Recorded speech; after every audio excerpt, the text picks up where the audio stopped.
morning champions, or evening, or afternoon, or lunchtime, wherever you are in the world. Welcome. It's morning for me.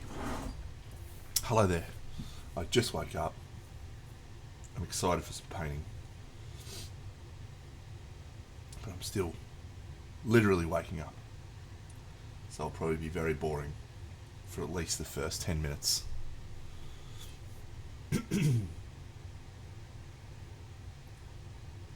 But in good news, I've got a lot of TV shows to talk about. Hello, Topulus. And Topulus, I'm glad you're here, mate, because one of those TV shows is a TV show called Andor that I watched.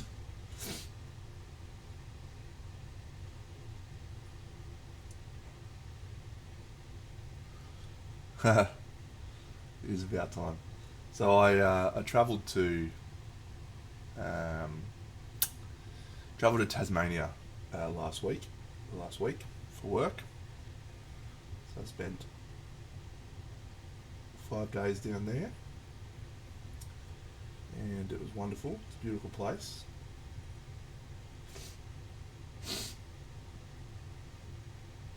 But there's a lot of downtime that I had to fill, and so I managed to watch Andor in that time. And then when I got home, because I was so jazzed about Star Wars, I also watched Obi-Wan. How good's that?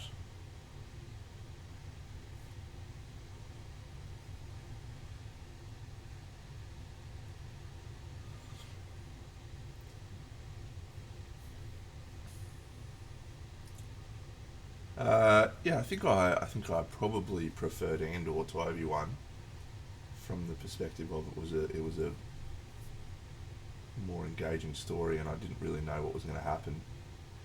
Um, Whereas Obi-Wan was like, well, I wonder if Darth Vader's going to survive. I wonder if Obi-Wan's going to survive.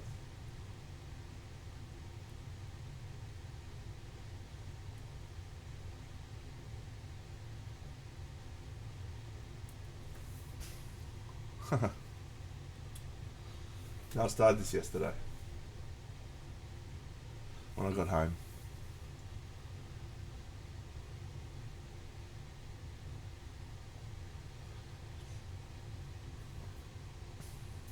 It's going alright so far, maybe. Ugh. So because I was in Tasmania and it's very cold, I spent the whole week in air conditioning. And I don't have a cold, but my throat just feels ugh, from all of that aircon just constantly pumping into my face. Andor's all done. All done.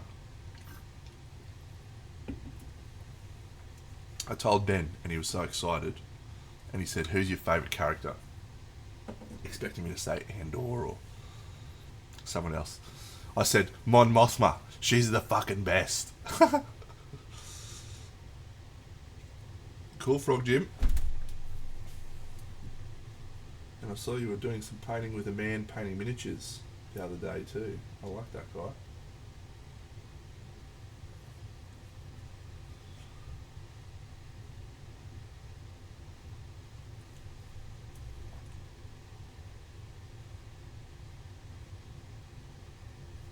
Mon Mothma. What a fucking jet.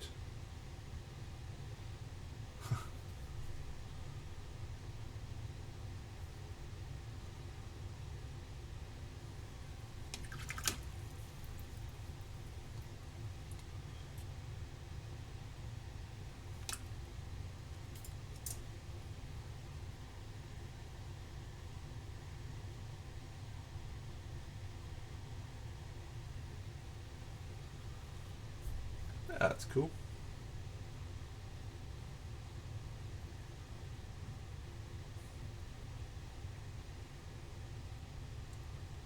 Sort of going for Radagast the Brown vibes here, friends. Not full Radagast.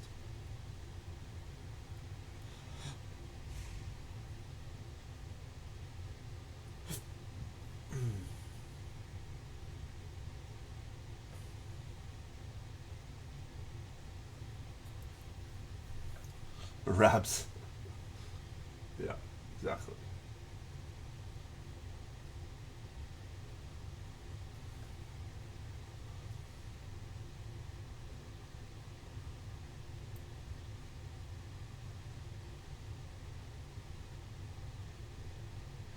So if you haven't yet watched Andor, it's quite good. I recommend it. If you haven't yet watched Obi-Wan, it's okay. I recommend it.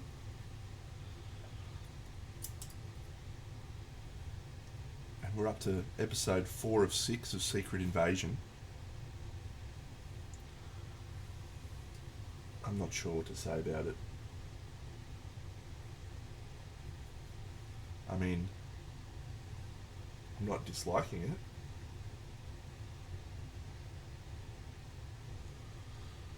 But I'm not sitting at home going, oh my god, is it 5 o'clock yet? I desperately want the next episode of Secret Invasion to drop, like I was with some of those other shows.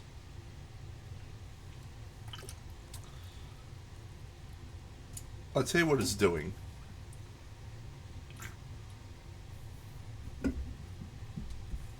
It's the Nicholas Fury story.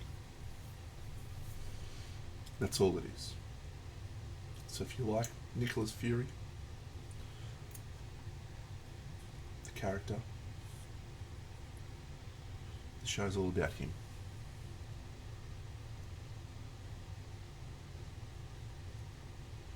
It's not really about the Skrulls.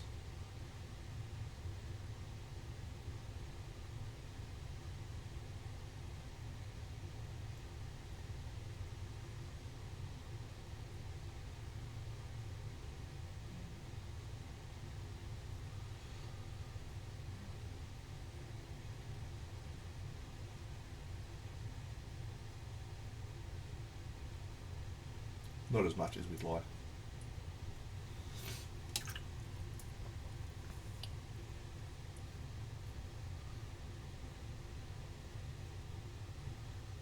Well done.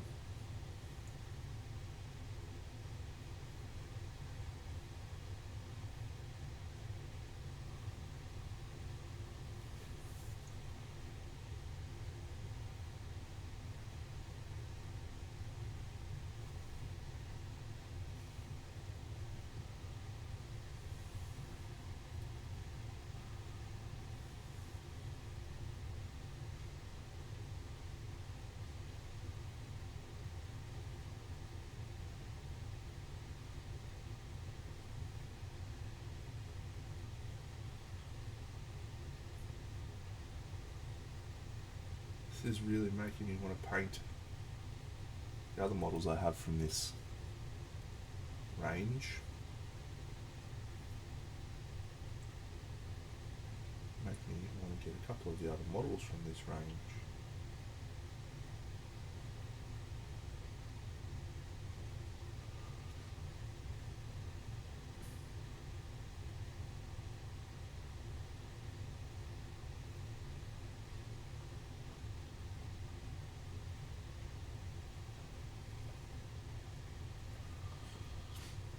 Yeah, this is a Squidmar, and no, he's already on a plinth. He's just a one-off.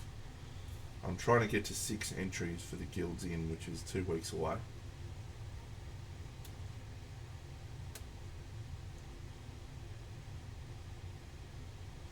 I've got 5, including this one. 1, 2, 3, 4, 5. So I'll try and finish this in the next couple of days, and then knock one more over.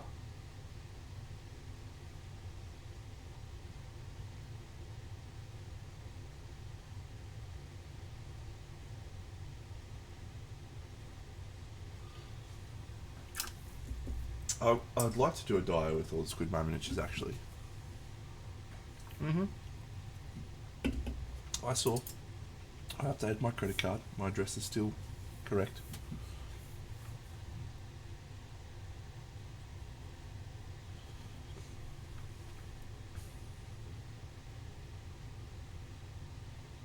I should double check that address. I definitely went and updated my credit card. Did I update my address as well?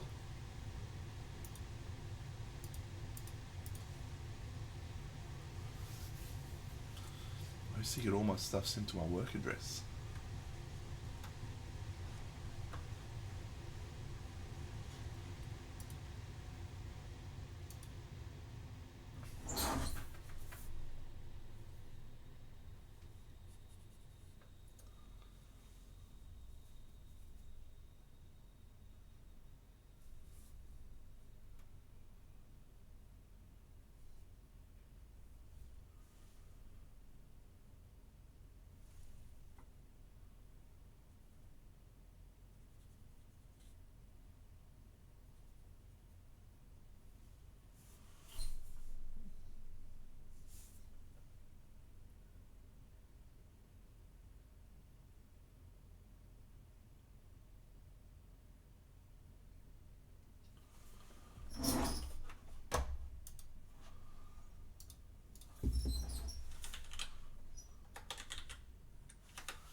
Yeah, we're good. We're good. Hello, Timbo. I have a list of shows that is on my list. Well, that's a dumb sentence there, Dino. It's early. Cut me some slack. I have a list of shows to watch. Silo is on top of the list. Witcher Season 3, The Boys, and Jack Ryan Season 3 and 4 is currently on my list. Happy to take other suggestions for other shows that I need to watch. Love Tui. He's a wonderful man.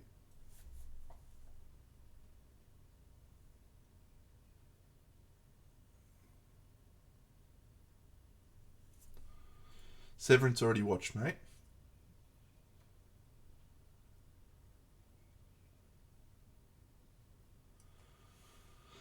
Half of The Witcher is. Split into two halves.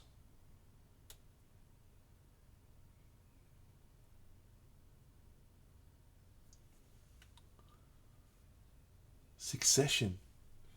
Everyone keeps talking about it. It just looks so boring to me.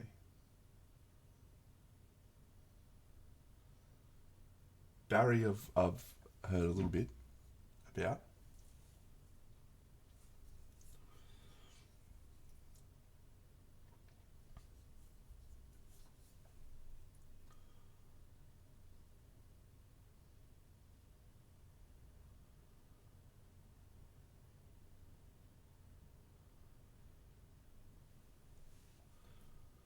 Second season of Severance is confirmed, yes, but there's been not any announcement about when it's coming out.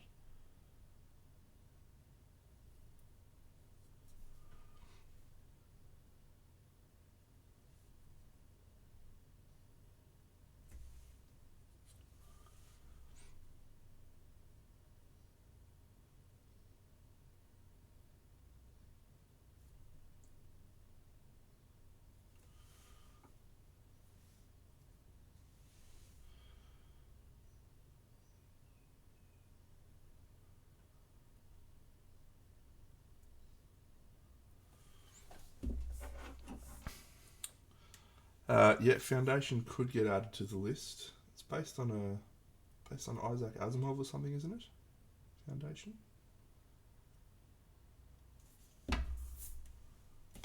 I am indeed Timbo. Yes.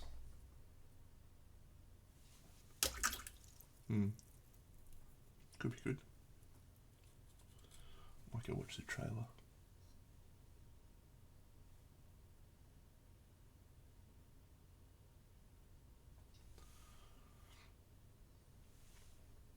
I wouldn't call myself that much of a machine, mate. I'm only going to have 6 entries. And that's close to all I've painted this year, actually. To be fair, though, Hello there, All Might. One of those entries is the Zodiac diorama. So I've cut myself a little bit of slack. Alright, what colour do we think for this lapel? Do we also go for brown?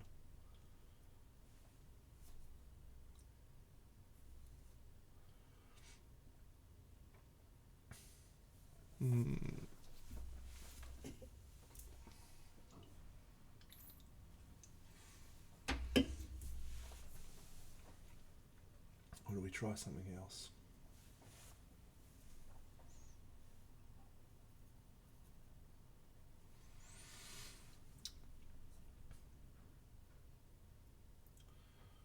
Man, I had to work myself up to Arcane, right? And as much as I loved it, unless the animation is as good as that, I'm out. I'm tapping out.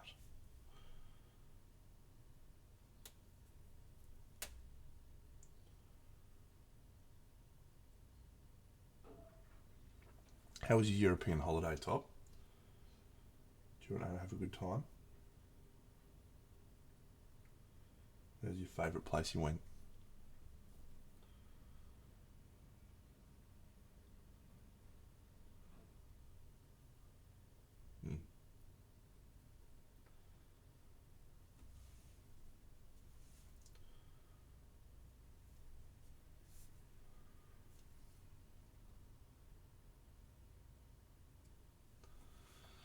Barcelona.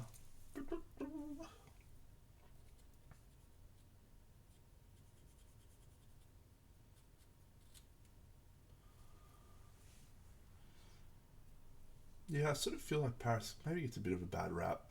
Last time I went there, which was in 2019, had a wonderful time. It's a really lovely place.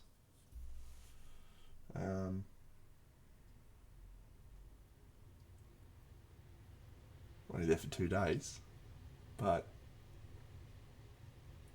it was nice.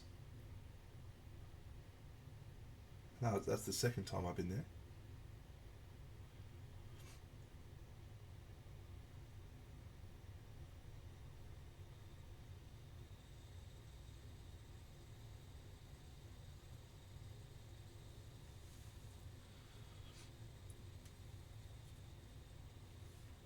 So we stayed in Opera, which is I'm not sure, but it felt like a really nice place.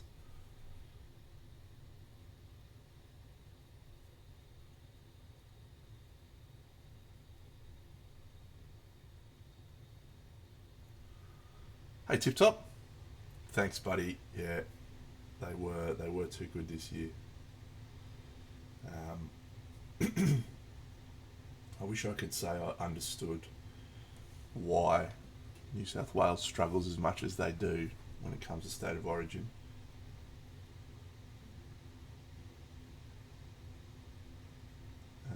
But yeah, I'm not going to complain, not even a little bit, mate. And the Cowboys are on a tear as well. It's all happening now. State of origin was a great thing to happen for the Cowboys season. It's brought some blokes back in tremendous form.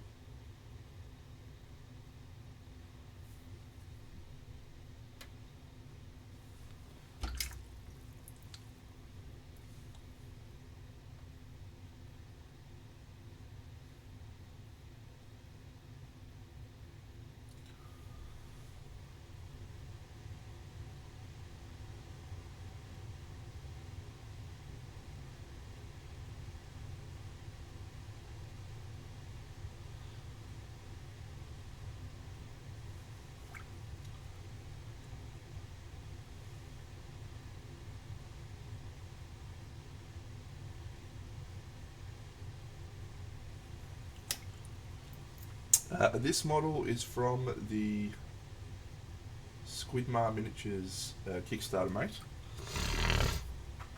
Whatever that was called. I'm sure it had a name. Champions of Sona. Andy got two, and I got one, other than this one. Andy got these two. He got this old dude with the sword, and I'm upset that I didn't get it because it's a ripper. And then he also got this orc,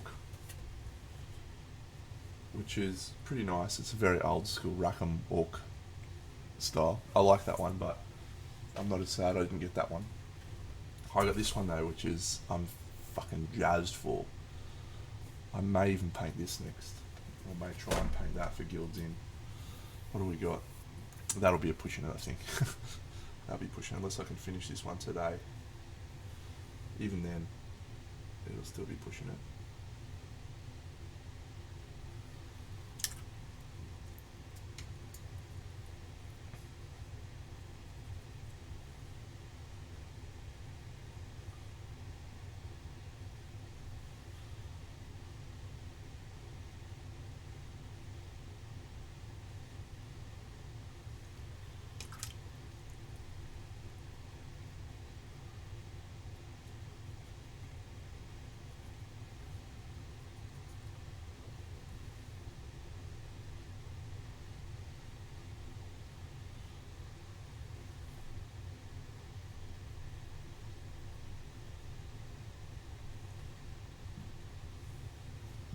Yeah.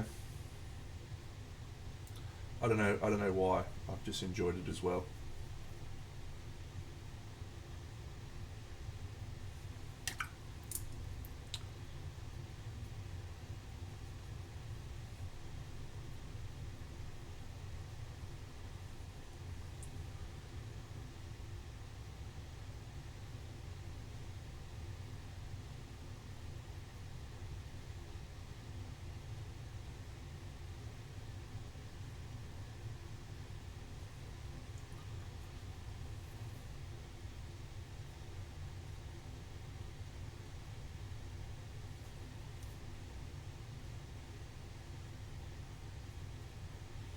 So Andy's got a jam session that he's doing, which we talked about a little bit on the last couple of streams, down in down at the Guilds Inn, which I'm looking forward to heckling him from the sidelines. Quite a lot, but sort of mulling over, if I was to do a jam session, what would the jam session be about?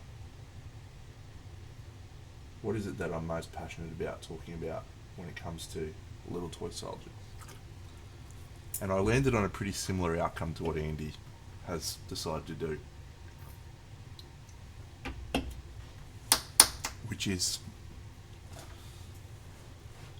what I like to call, in the wonderful words of Simon Sinek, start with why.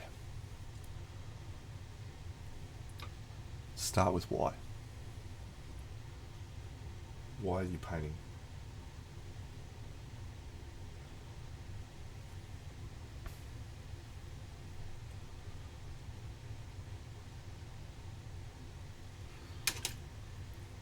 And I just think that informs so much of what should be your decision making over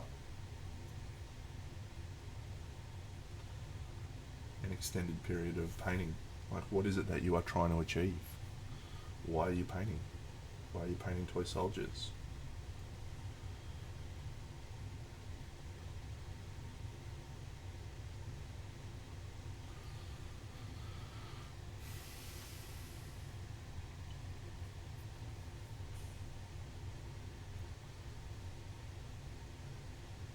Because this is what I've observed in not just a miniature painting environment, but in a life, as a life coach, is very rarely are people not capable of doing something, technically capable of doing something.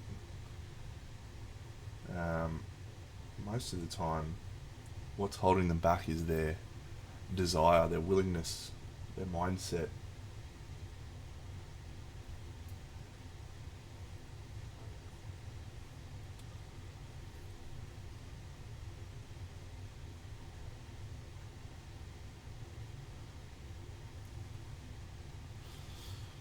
And by asking yourself that question, well, why am I doing this? You're hopefully able to bring into focus, and that's another wonderful word that's used in the inside out coaching methodology, which I am very experienced with, is find your focus, and that should, in theory, allow you to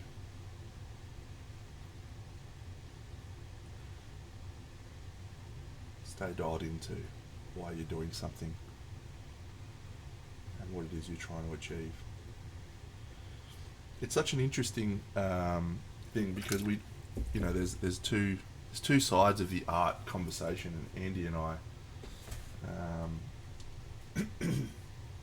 have had many conversations about this.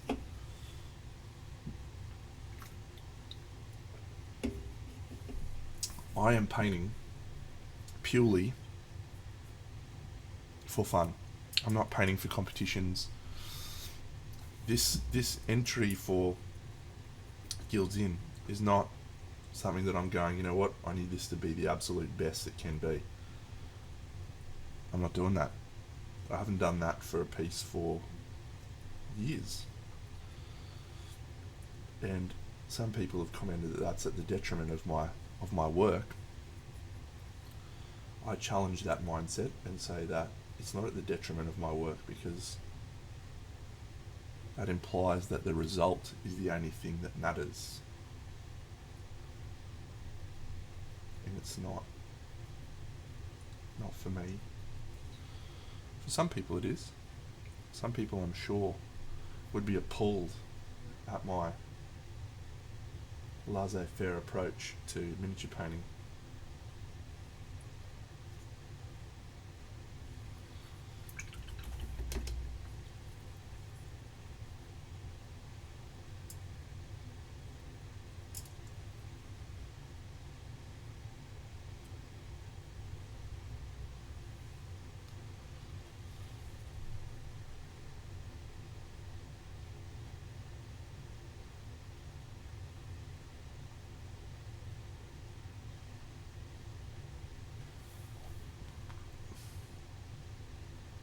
There's absolutely nothing wrong with anyone painting for any reason whatsoever. My point is, you just need to understand what that reason is. And if your reason is that you want to enter a competition and you want to do well, that's a fine reason, and I'm very supportive of it. I have had that reason and methodology before. It's wonderful. If you're wanting to achieve results, but you're not willing to make the sacrifices that are required to achieve those results, that's when I think you're going to have some problems. And that's, in a nutshell, what my topic would be about. What are you willing to sacrifice to achieve your desired outcome? I have not, mate.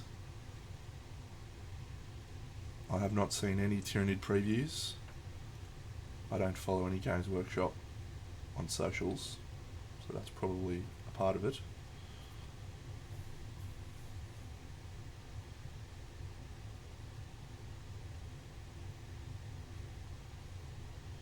You know, I've painted this guy in, I don't know, this is probably about 2 or 3 hours worth of work. I did fuck all on him yesterday.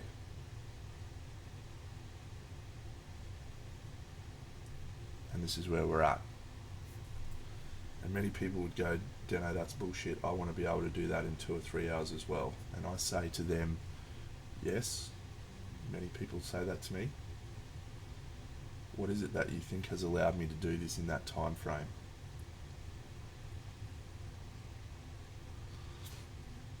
I will answer that question for you. years and years of practice. And years. years. Years and years of prioritising Little Toy Soldier painting over relationships, over TV, over exercise, which is why I'm a fat fuck.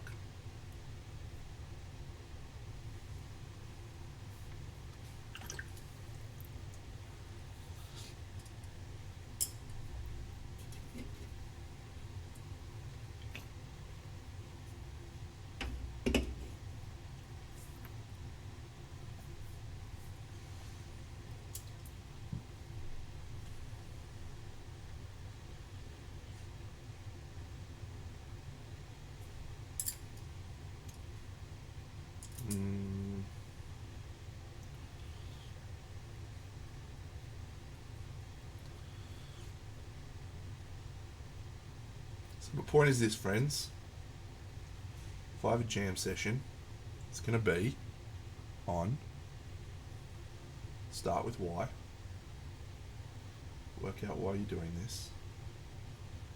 And then work out what you need to sacrifice to achieve it.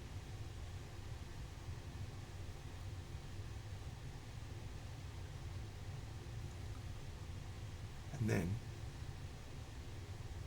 don't be upset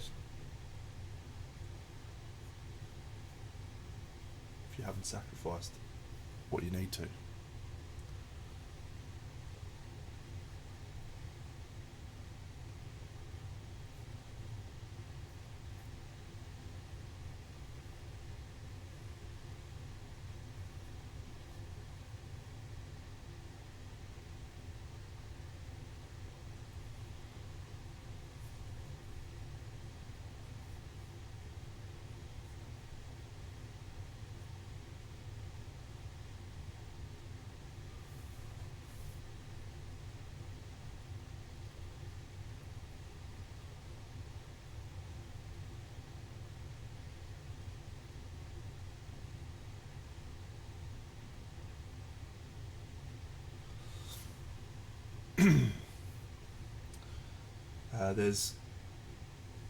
There's a number of interesting Simon Sinek videos out there on the internet. I like the guy a lot.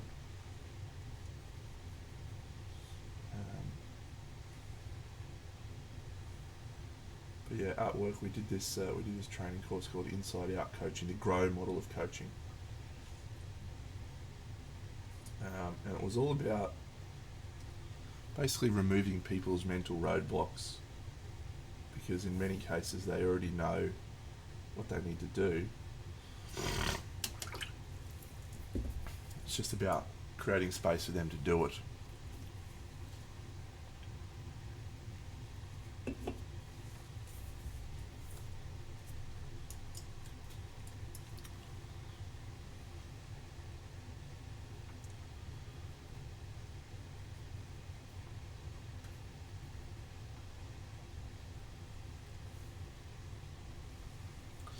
Yep.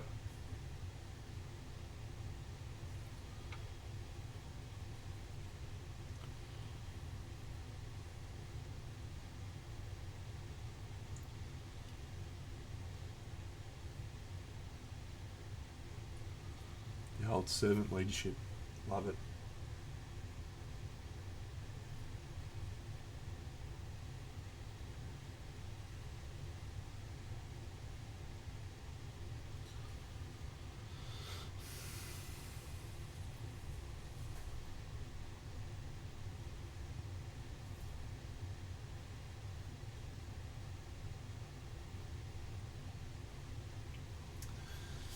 Why do you think that is, Mini Mancer? Why do you think that is? There's a lot of people out there in the world. There's a lot of resources on the internet. Why are people not able to translate that information into being a good leader?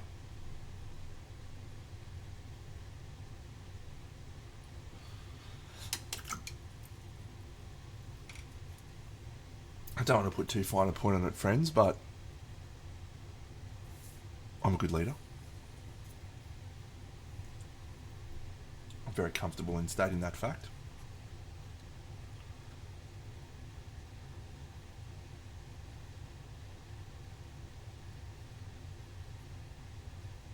And if we had Kaylin on here, who's one of my employees, I'm sure she would attest to that.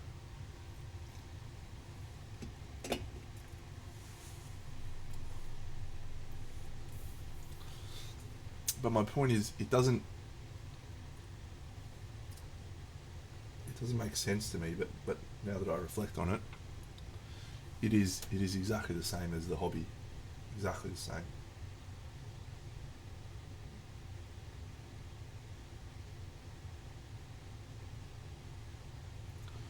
People are too busy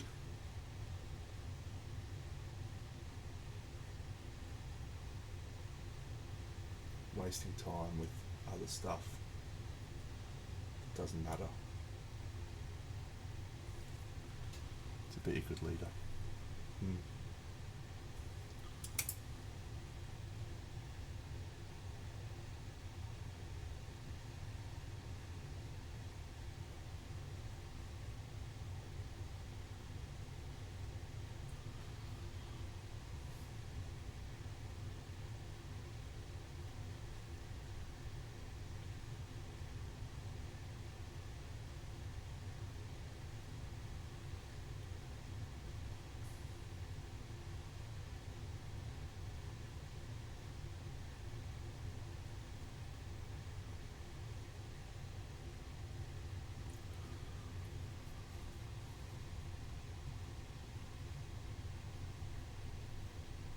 Mm.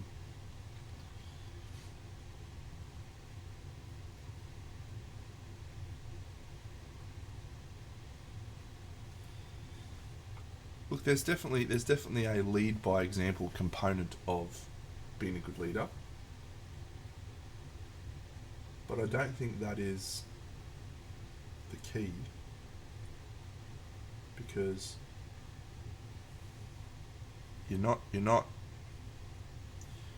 there to do their job. That's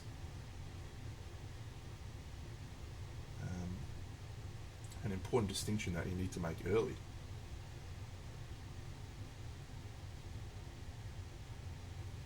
You need to pitch in and help. They need to know they can count on you. But it's not about doing their job for them.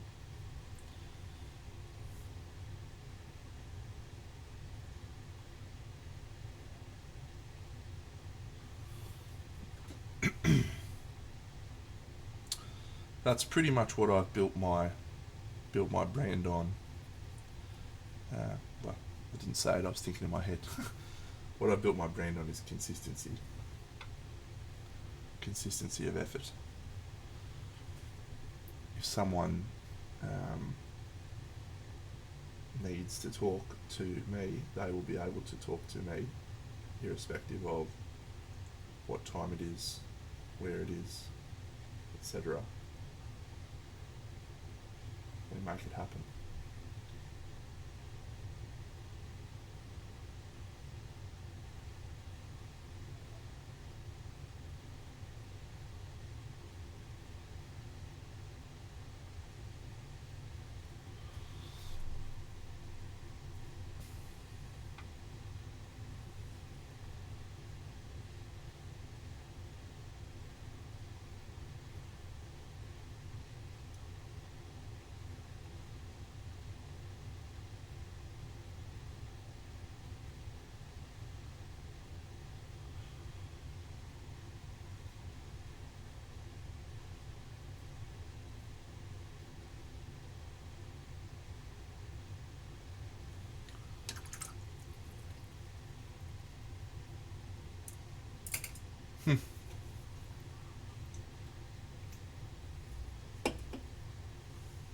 It's not easier.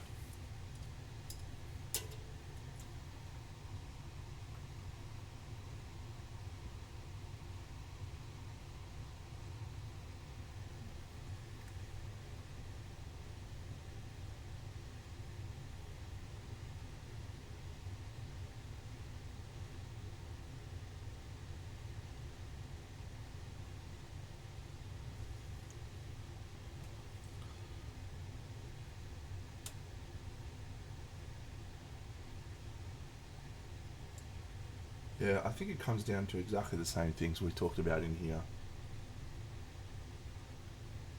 It's about incremental steps. It's about working hard at something over a period of time. It's not about flicking a switch and suddenly you can do non-metallic metal. You need to practice that shit. You need to practice being a leader. You need to practice holding yourself accountable.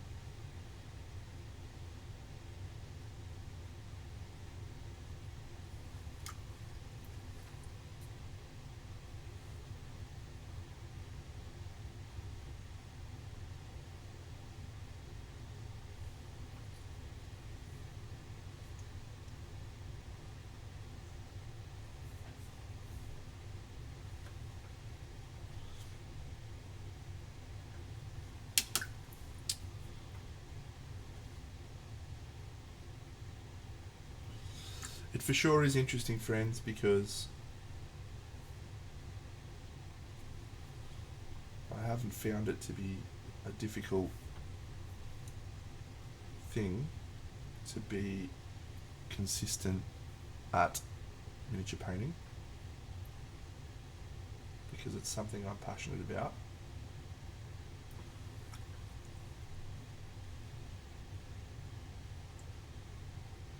I have found it harder to be consistent at leadership, but the older I get, the easier I find it.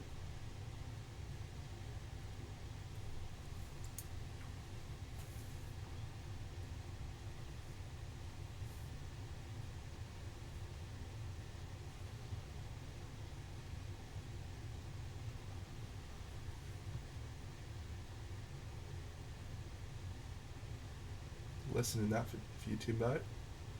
Yeah.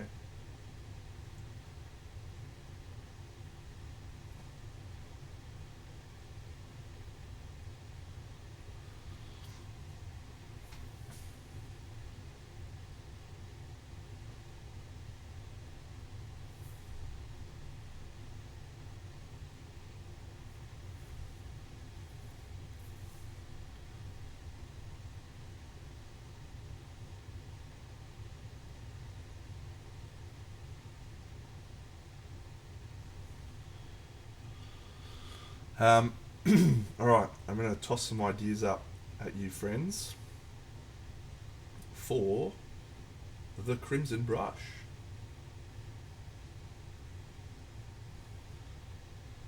And when I say toss some ideas, I mean I'm going to tell you what I've got planned, and you can tell me if you like or dislike. And that will not inform or change my decision in any way, unless we have an overwhelming dislike. I'm going to open up my file that I've been working on. I've got a number of changes ready.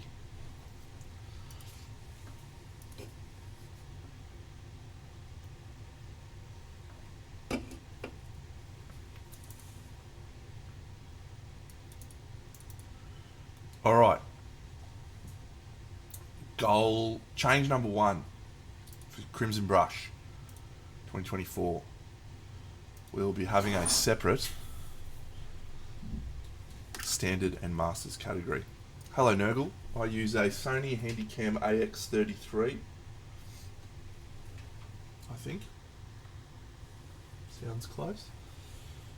It's a 4K camera, and it is connected to my computer via an Elgato Cam Link. Just a little dongle version. I do also have a second computer which has an Elgato Cam Link 4K, which has the 4 internal ports, which is really cool. Unfortunately, it's not connected to this computer, but at some point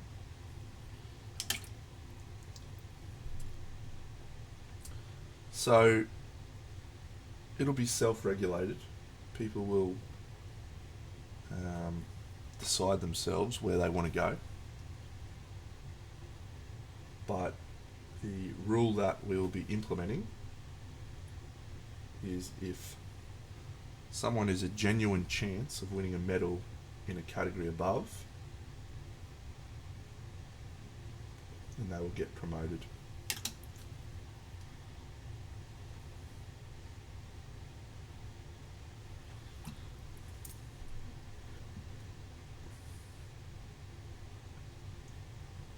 What we found last year, and this is feedback that I've been collated, that has been collated over a couple of months, and also discussions. My mindset when I think about things like this is invariably based on what I think people want from an event, and generally what I'm thinking about is what painters at a certain standard want. And I find it really difficult to put myself in the shoes of someone who is not as good.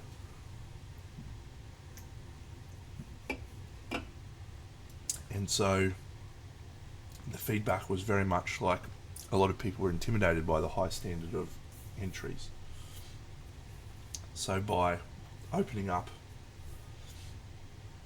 a standard category, we're hopefully going to have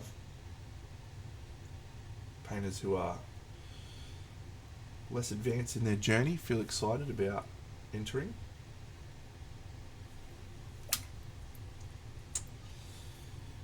So that's change number one. It is going to be additional work, absolutely. Change number two, we are going to have several special awards. So we're going to have Stonebeard Award, which is going to be awarded by Jim and Rhiannon from Stonebeard for a figure painted from stuff they sell. We're going to have a Veiled Lamp Award, judged by Seb. We're going to have a Creative Award, judged by me.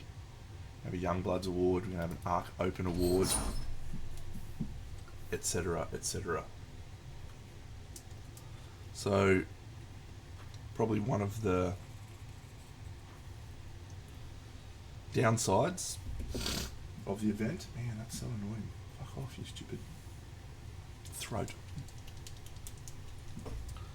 Yeah, one of the downsides of having one category, one entry, this is the event you enter in, and that is it, full stop.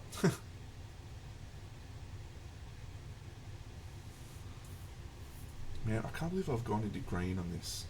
Maybe I need to change this away from green. Every fucking piece I've got has been done in green.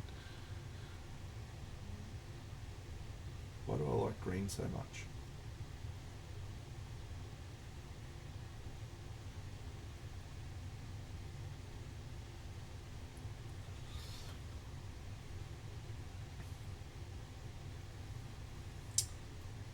Very funny.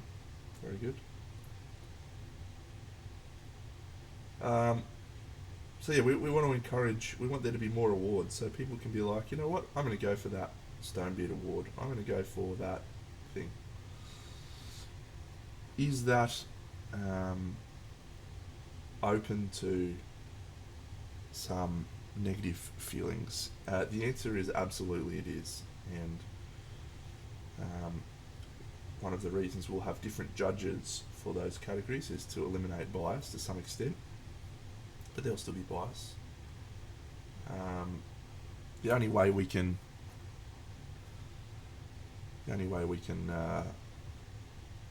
eliminate that is by advertising as early as possible and provide some sort of criteria. But ultimately, that's a subjective one. There's always going to be people that have hurt feelings with subjective decisions. Overnight challenge is still on the table to be discussed. And I think we're not going to know the answer to that just yet.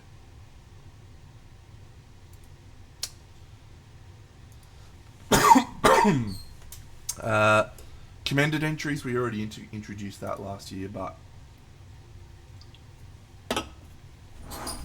We're going to advertise that in the pack.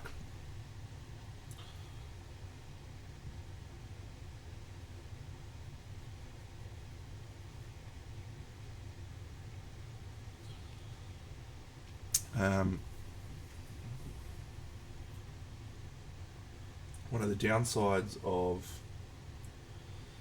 standard and master is there's a lot of additional judging potentially. Commended Awards continues that problem, but when we drill down on what it is we want to achieve, the answer is plainly and simply we want to encourage people to get involved. And so every decision that we've made has been, well, how can we encourage more people to get involved? Commended is a recognition of effort, a recognition of progress, and even if your entry is not receiving a medal, it's nice to have that effort acknowledged.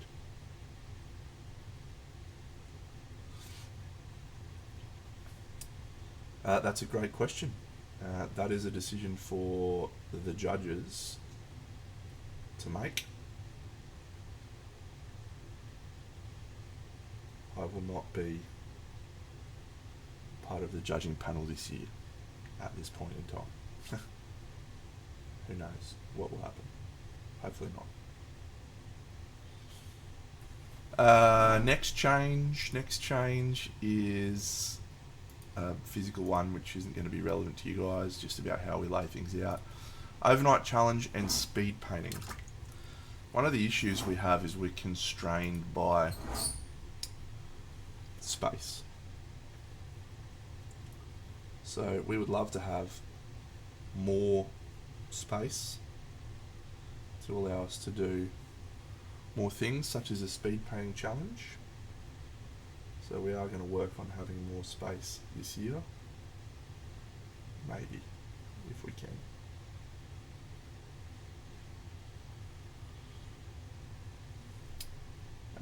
But yeah, that one's still up in the air for me because I screwed the pooch on overnight challenge last time. I didn't put enough value on it during the presentation, even though I wrote down everything in my list of things I had to talk about. Somehow I neglected to write down overnight challenge, and then I was very blasé about it during the actual presentation, which is disrespectful to people who put a lot of effort in over the weekend. I put a lot of effort in over the weekend also. Nobody thanked me, so fuck you all. No. Yeah, absolutely did a shit job with it. So I'd like to either scrap it or do a better job of it, and that one's still on the table for discussion. If we were to do a better job of it, it would be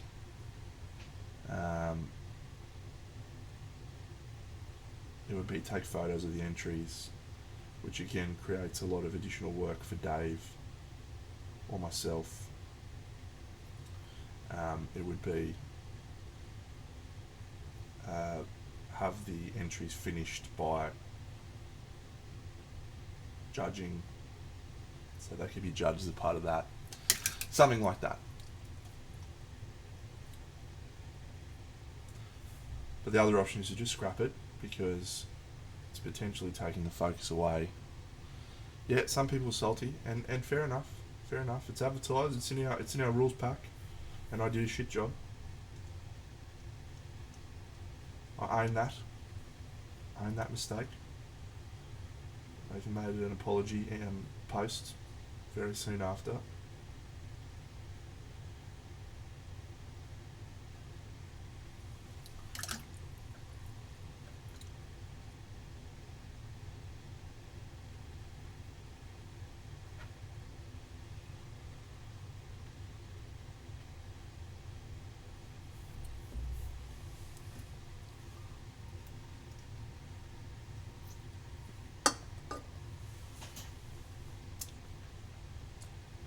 I did not predict the scale of this year. Took me a lot by surprise.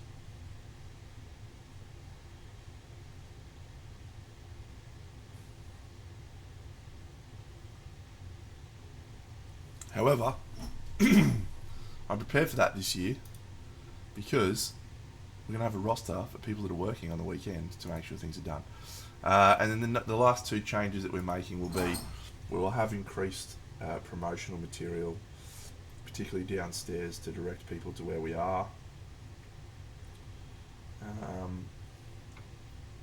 And we will be looking to sell more merchandise of some description, from t-shirts, etc. So one of the obviously the goal of the event is to get more people, right? The goal of the event also has to be a self-sustaining event, to be an event that pays for itself, provides the community with a benefit, and is able to be run without a single person being the driving force. Should be self-sustaining. And that's not the case. It is driven by me. It is a financial impact to me.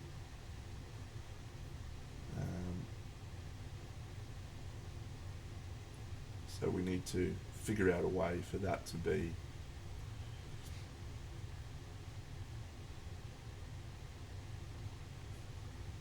not the case.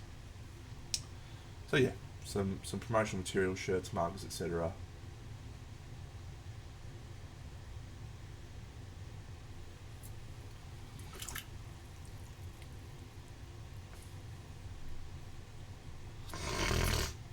Oh shit, yeah. First year was an absolute Barry Crocker.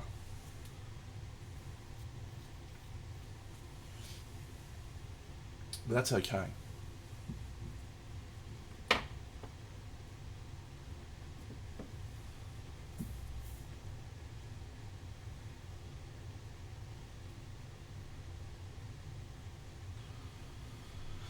Yes, I'm aware.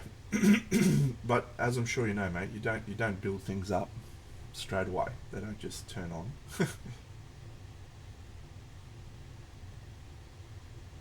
And from a financial perspective, they only we're only in the hole, as it were, because I account for my own travel expenditure in the expenses of the event.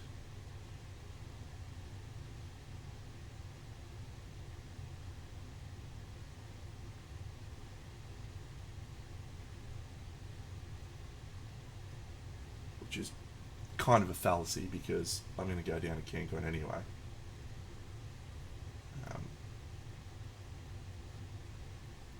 But yeah, it's a-okay, mate.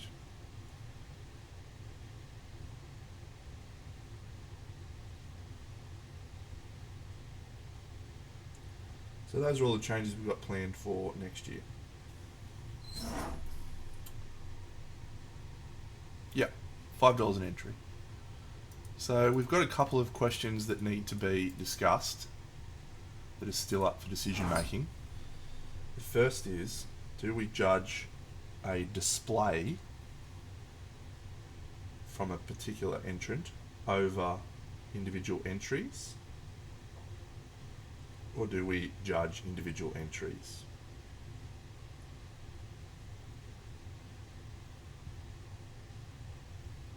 I have an opinion, but interested in your thoughts.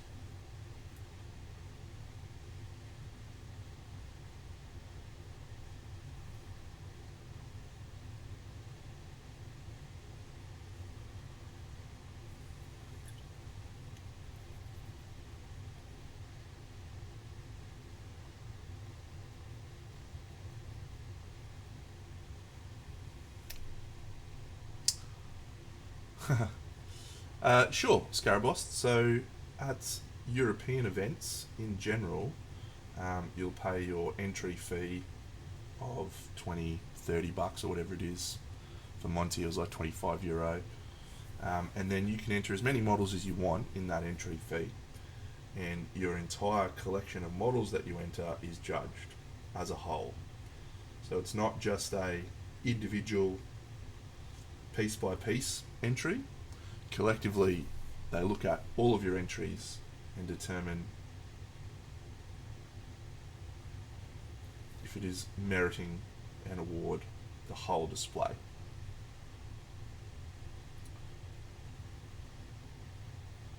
Currently, we do it differently. We do every single entry is looked at individually and receives an award individually.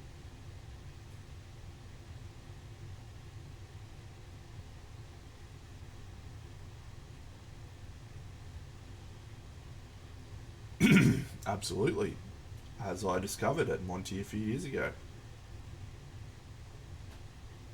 You're better off taking one really good piece than one really good piece and two really shit pieces.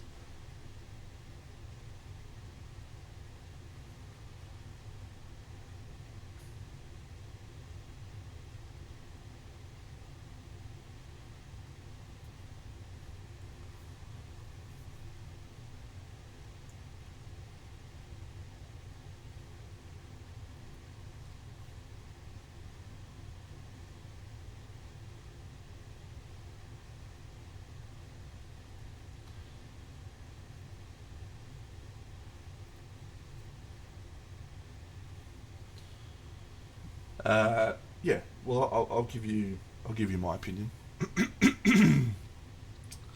Yeah, my opinion is that individual is the only option for us. First of all, for several reasons. One, as you've just noted, Nurgle. Um, there's no incentive to enter in more entries, which at its core is what we need, right? We need to get more entries so that the event can become self-sustaining. So doing something that will reduce the number of entries is a bad decision. Having said that, less entries means that the quality of the event increases.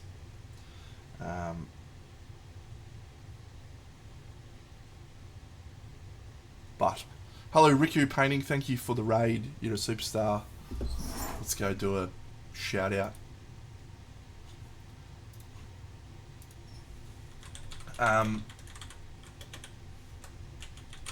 The second component of that is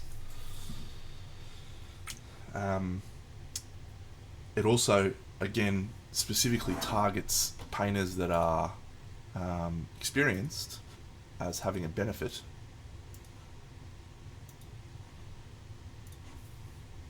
Because they're more likely to enter several pieces. Go, follow. Whee. There you go. I'm bad at shoutouts. You're more encouraged to want to enter as a new painter if you could just enter one piece, because you don't have to worry about entering a whole display. And if the cost to enter a display is, $30 or $40, you're not going to want to pay $30 or $40 for one entry, right? So we're encouraging newer painters by leaving it as individuals. If someone wants to just bring down one entry, they can. If someone wants to bring down 30 entries, they can.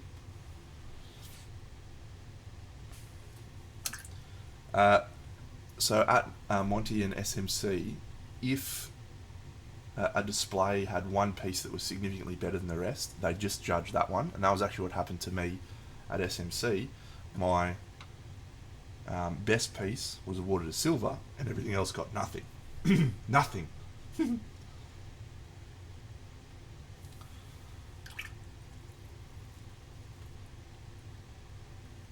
Alright, I think we need to do some face paint.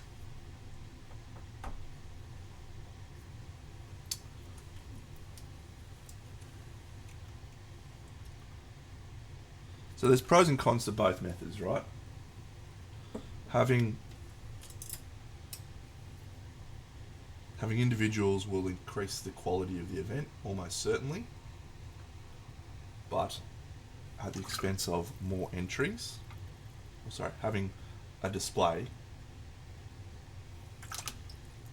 will increase the quality while lower the number of entries.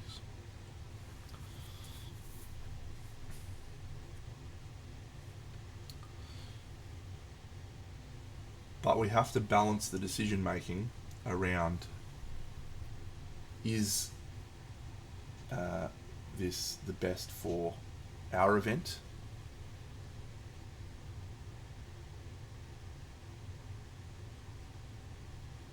At this moment in time.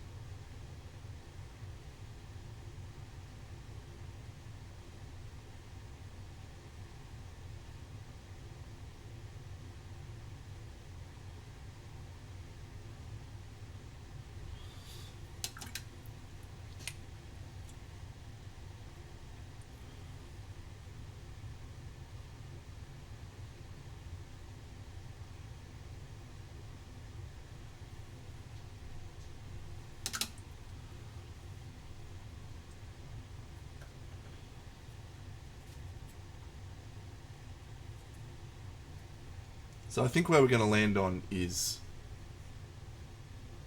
we're going to stick with individual entries for this year.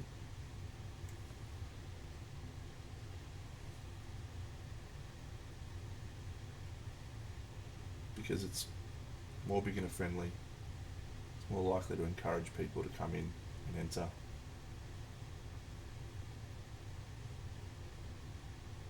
And it's financially a slightly more effective approach for this year.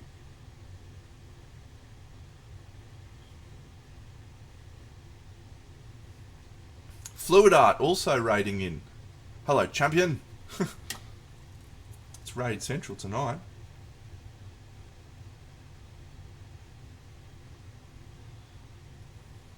Friends who've just joined, if you are unfamiliar with my work, here are some examples of my work. I'll zoom out and show you because I have some. Hello there, Fluid Art. Hello, Jet. I painted this girl. Whee. Whee. Whee. And I painted these two chicks. This is my obsession with greens coming out right now, isn't it? Just green galore. Green and orange. Here's some more green. Get some of this up here.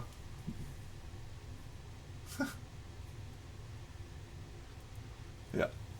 In the green phase. And then one that I did not long ago that I just love showing off.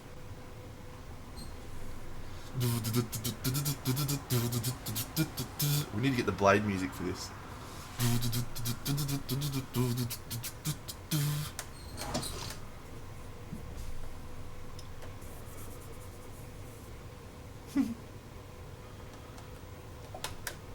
How long ago was it? 2021, it was 2 years ago. Feels like a long time since then, doesn't it? Some good shit on there. Yeah. I built that wall. Took me a while. Anyways, that's what I do. I paint toy soldiers. Fluid Art, let's go give you a shout out, because I'm very good at it.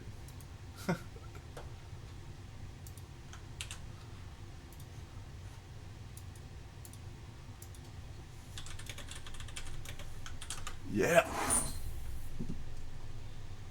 It was a long time ago. I have done a lot of dioramas since then, actually.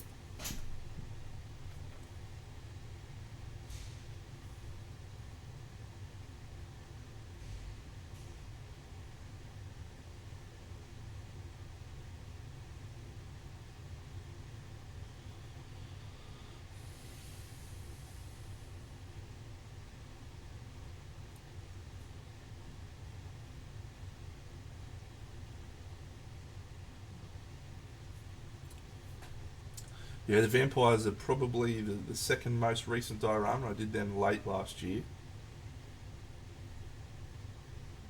and early this year.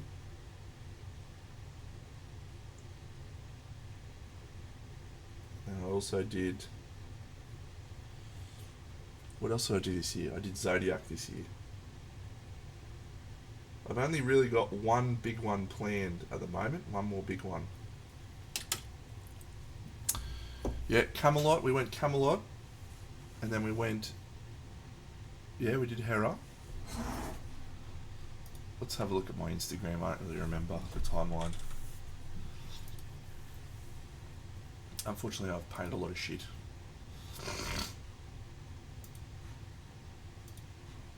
Mate, you want to know who's holding us back on Pirates? I'll tell you the answer. It's Bucks.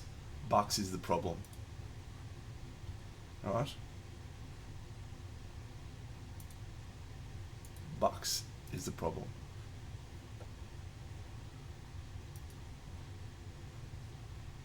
Yeah, so Camelot was first. Ultima Thule was third, I think. Vampires was earlier this year. Zodiac was more recently this year. I don't know, what constitutes a diorama? Like Three Witches? Not really. Ultima Thule.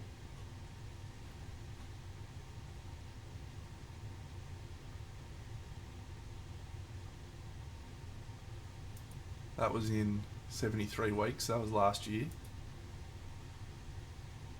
A little bit back. See, does this count as a diorama? Probably should. That's actually a banger, by the way. That did not get anywhere near the level of respect it should have. That was an absolute banger.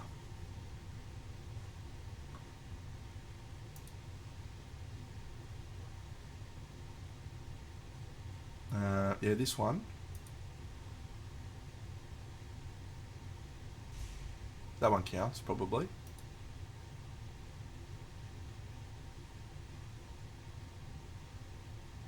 And there's Camelot. I also did Curse City. Remember that? Haha. I did the whole of Curse City.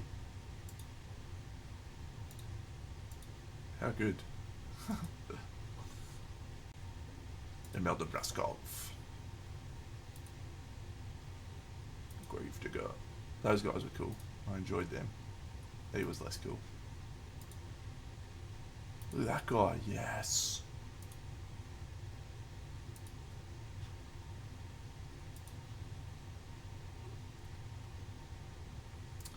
There it is, Camelot, just before it was finished.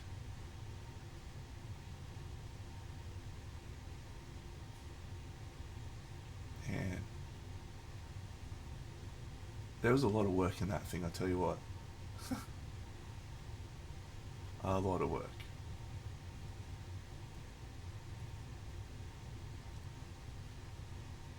Hadn't done the resin pour at that point. How bad is my tree painting on the background there? Very bad is the answer.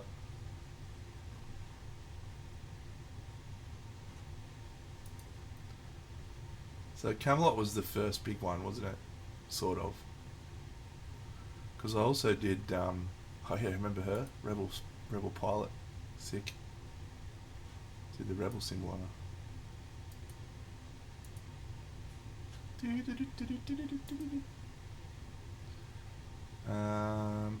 Yeah, look, I did this one. I did the Icewood and Dale. Look at that. That's fucking sick. Wolfgar, son of Bjorngar.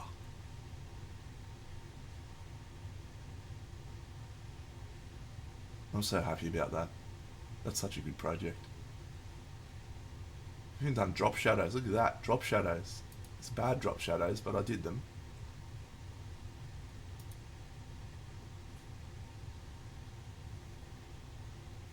Oh, couldn't really get a good photo of it. It was tricky. That's a great piece, Deno.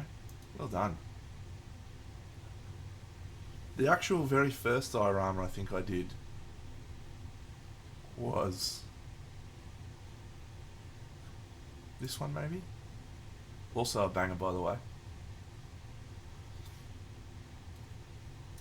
Wizard of Oz. Great stories. Oh yeah, maybe that's the first one. Then I painted all my King of Death models.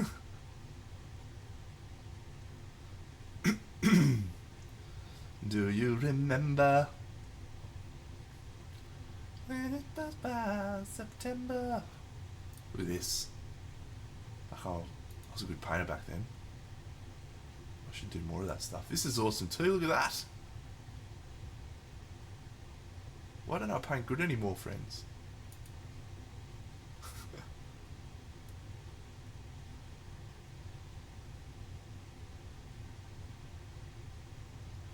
This was back when I was doing painting videos on my YouTube channel. Oh, what about Fairy Garden? We forgot Fairy Garden.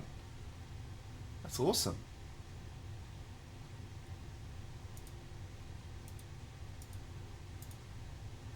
Step by step how I painted her. How magical.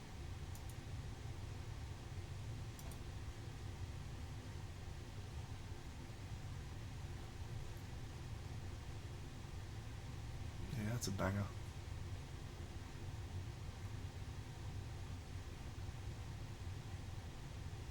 That's fucking legendary. These dwarves, they're cool. I forgot Apocalypse, that counts too, probably.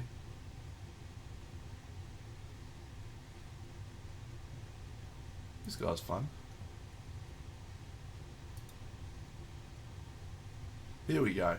That's probably the first actual proper diorama I did.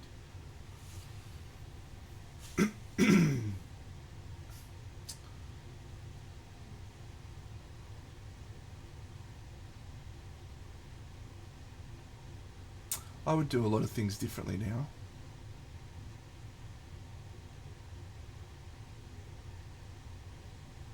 Yeah.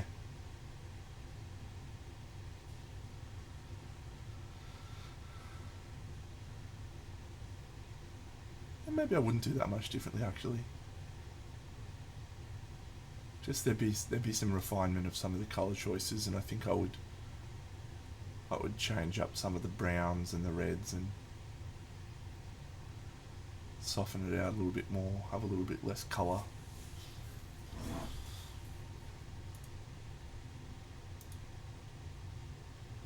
Yeah, I've got to do more freckles.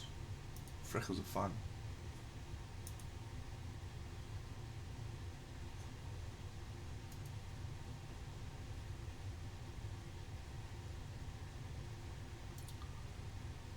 That's such a cool element. Man, that was so much work, that project. Anyway, there you go. That was my first diorama, probably. I've done a lot.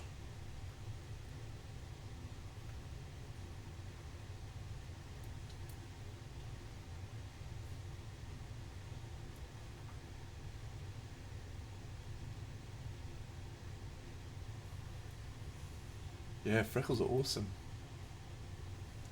Should do more freckles.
Haha.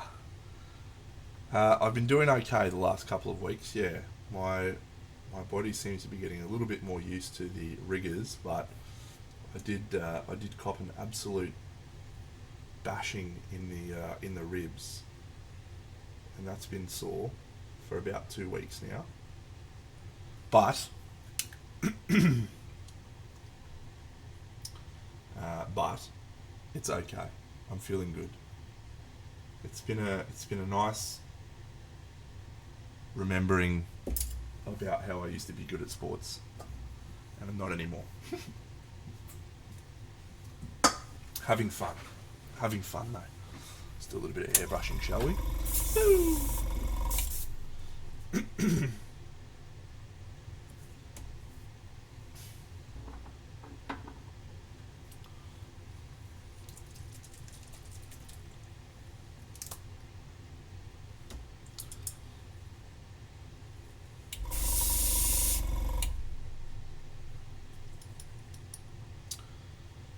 Yes, they're playing on Monday nights now, which is why we don't do Party Monday at the moment. I definitely don't have a lot left in me.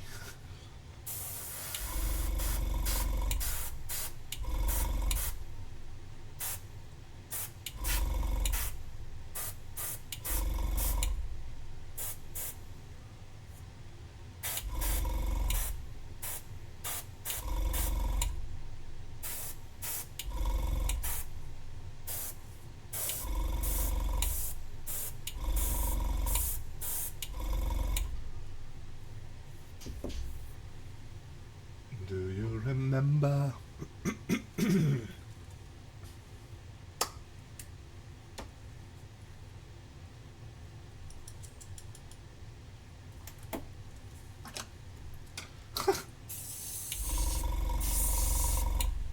Look, mate, I'm sure there's other ways we could go that might be a little bit less detrimental to your long-term health. But you please yourself.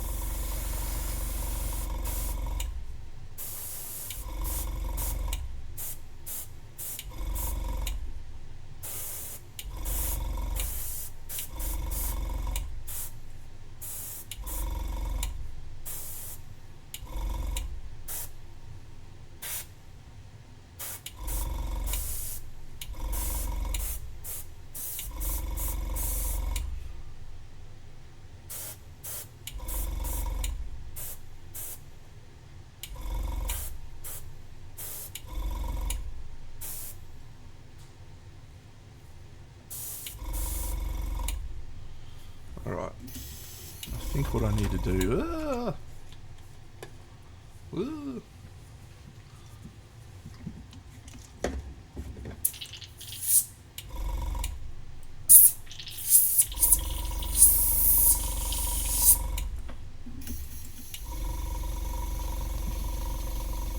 That bad boy needs a clean. That's not happening. So...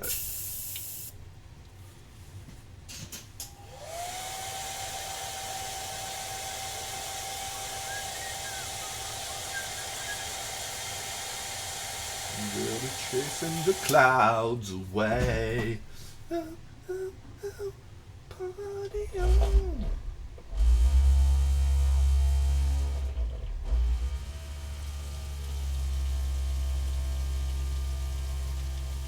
Party till September.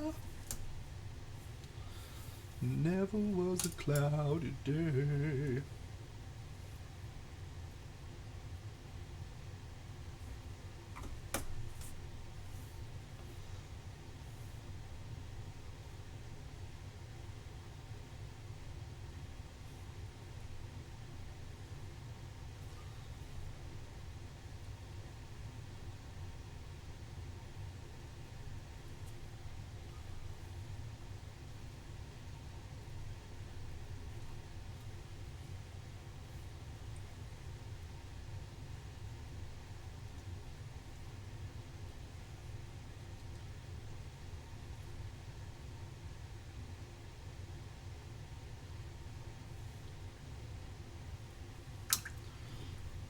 Sure.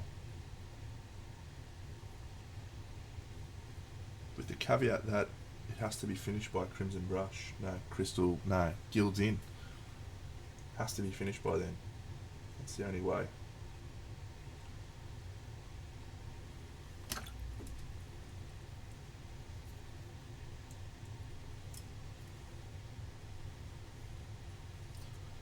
Alright, send through the Pikachus.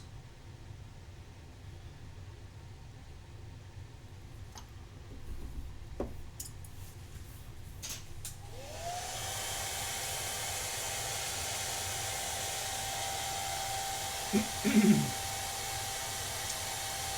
remember?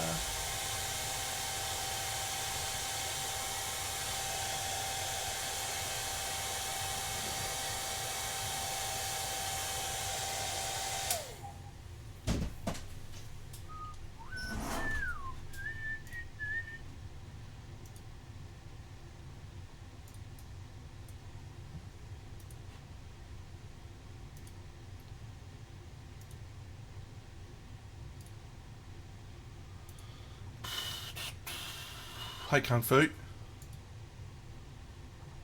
Uh,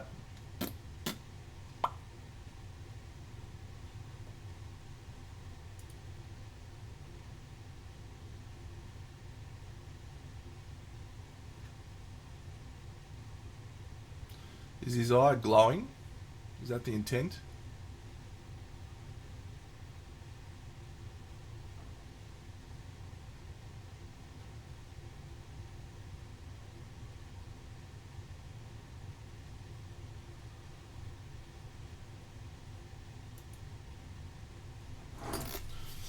Um,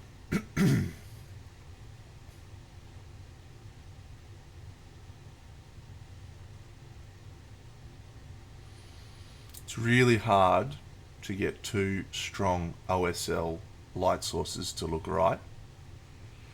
And yeah, Topulus has nailed on a couple of things that I think are an issue. I think the orange light overall is too strong for both the size of the eye and the direction of where the light would be emanating from. So as an example, you've got this part of the nose join here. You've got a lot of strong light there and a lot of strong light there. It should definitely not be that strong at that point, unless it's a fucking super intense eyeball, which it's probably not possible. So I think you need to just lessen the orange a little bit. The other problem you're having with that light is that the level of intensity of light needs to be demonstrated in the intensity of the actual source. And so from this picture, the source light doesn't look like it's anywhere near strong enough to be projecting that much powerful light. So I think you need to tone down the orange full stop. And really slow up that. The purple is working okay, but I would go the opposite feedback on the purple. I think you need to have a stronger rim light happening, where you've got just a line down the back of the neck on the top of the shoulder, which is really bright. Because at the moment, it's not quite hitting the level of intensity that it needs to. And then my final piece of feedback that I'm going to give you is that your skin, your shirt, your hat, your non-metallic metal, they've all been rendered in the same way. So you've got no textural variation between those three elements to break up the figure. So you're looking at all three of them and they all look like the same sort of surface, the same sort of material. So you're not really getting a visual separation as such. And that's sort of, depending on how deep you want to take that, that's a really important thing, is different surfaces have different textures. Skin smoother, fabric can be rougher, but let's have a look at a slightly better photo.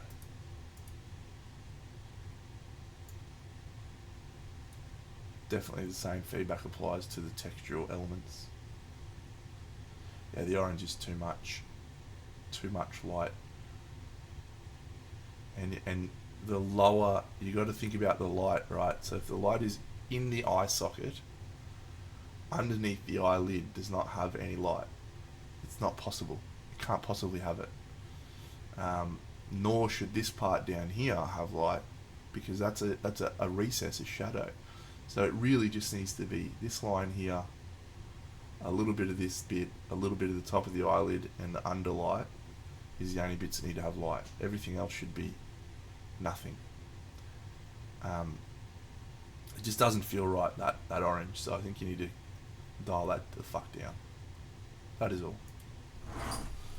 Shan't be giving you any more.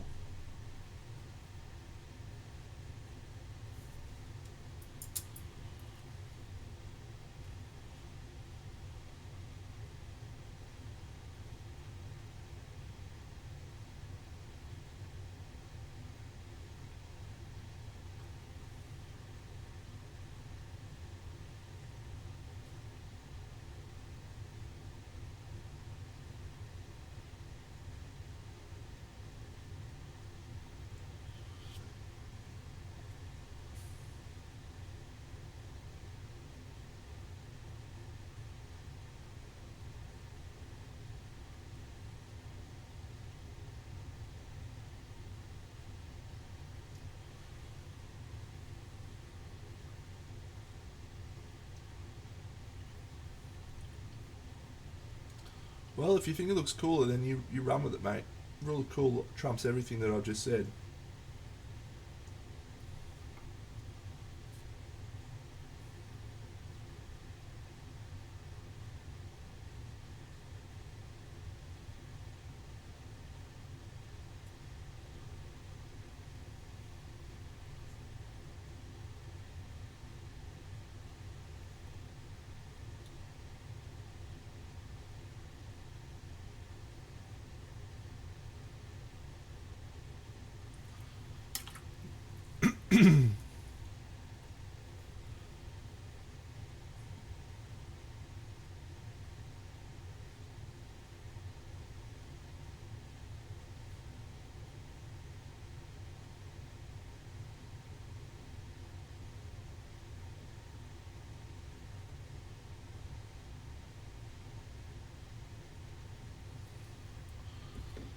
I don't like the concept either.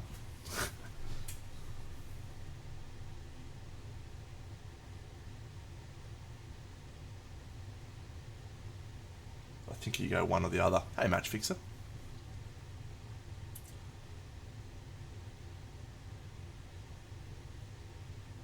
Two light sources is very tricky.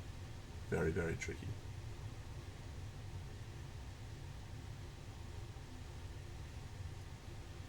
So what you're trying to do is balance how much light. Because you technically, yeah, exactly what I was just about to say, Top. Technically, you've got three light sources because you've got your natural light, and then you've got your orange light, and then you've got your purple rim light. And all of those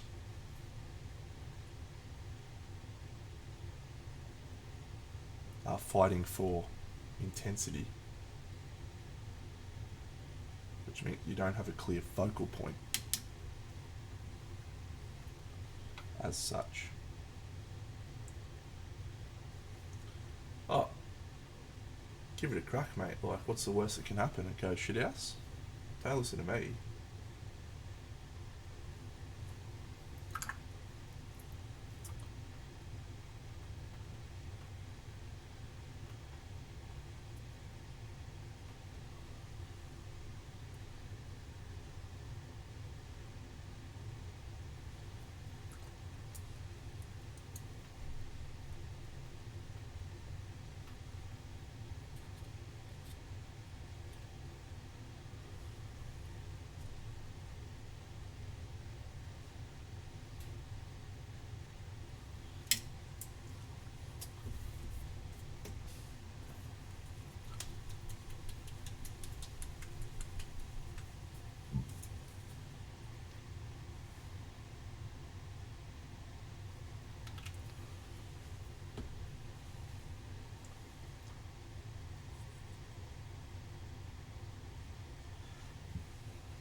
I got to move away from this green situation, friends. I'm just fucking green on everything. Why do I like green so much? I don't understand.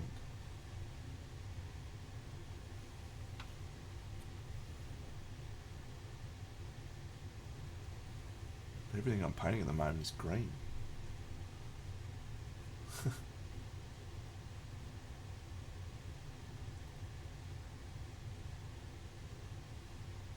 I had no idea.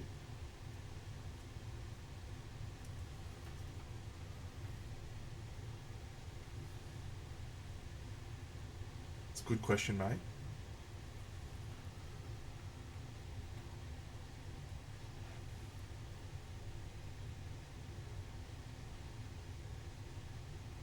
If we were still together, I'd ask her.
More fucking green, Deno. What are you doing?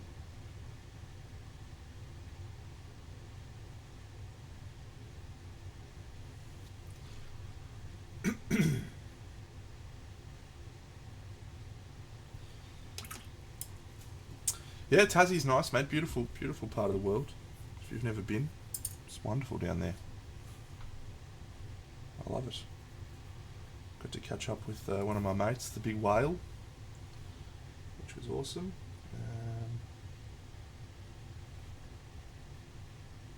Did some wonderful work.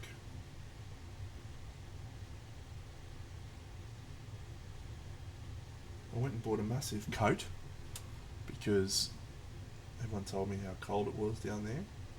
And I got down there, and for that week, which I like to take credit for, the weather was the same as it was in Brisbane. So it was just absolutely perfect.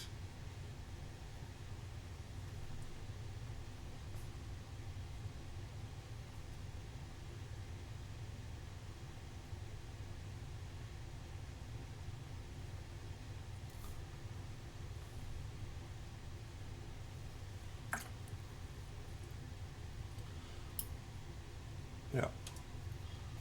Alright. What colour for that?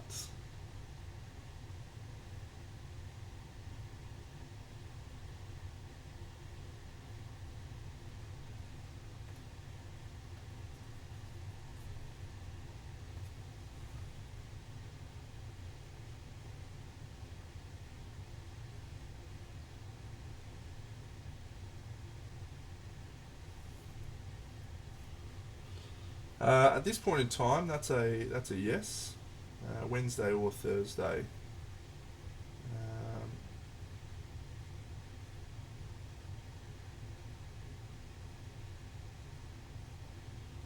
well, I may be going to trivia with my parents on Wednesday, so we'll see.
It was a cloudy day.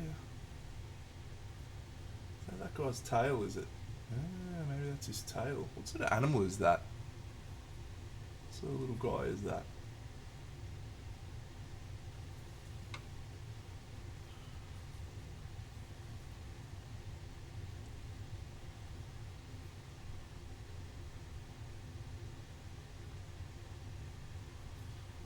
This little guy. Look at him. Hello. Is it?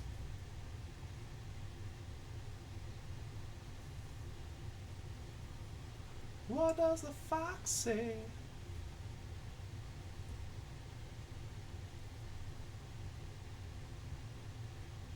Badger.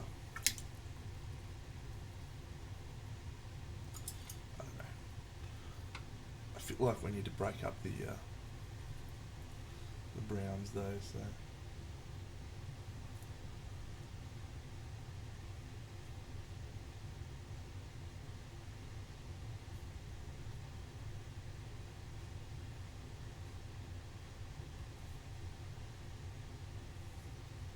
Skunk maybe?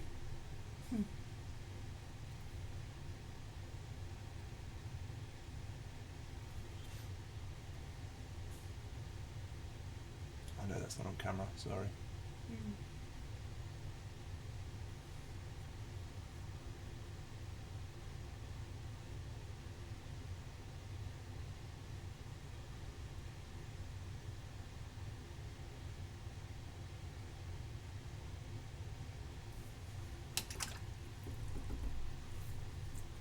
Oh no. Disgraceful.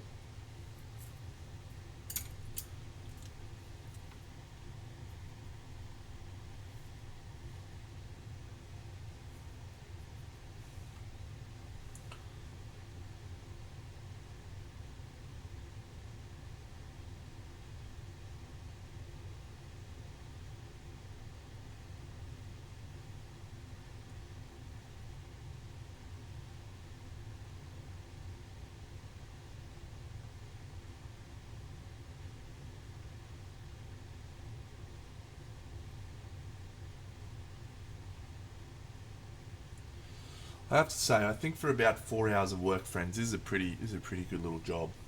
I'm pretty happy with it.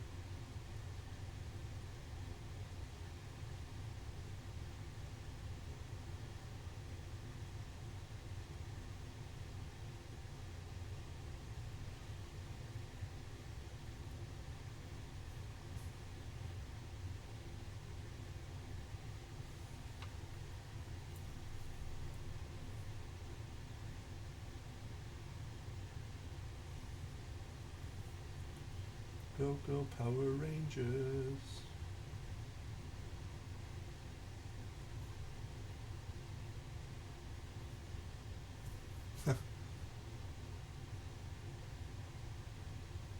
No. No, chill.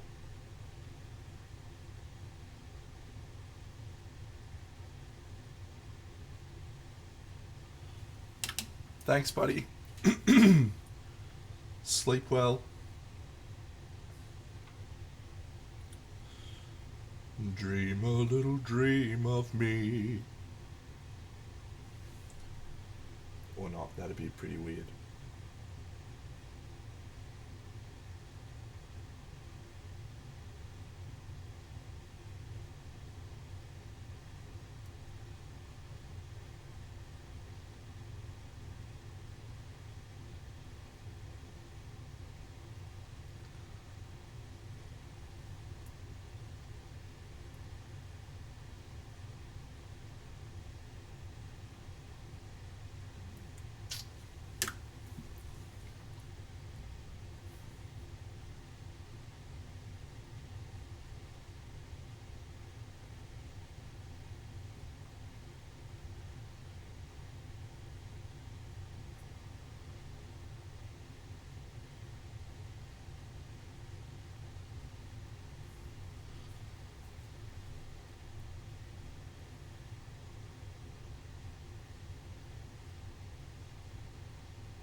very upset that Bunny is not utilising my brand in representing the Dirty Paint Water Inn. What is she thinking?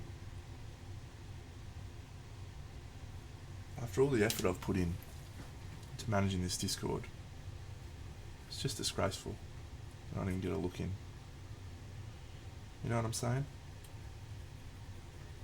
Top, you know what I'm saying, mate. We've been working so hard on it.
Alright, well, probably going to finish up soon.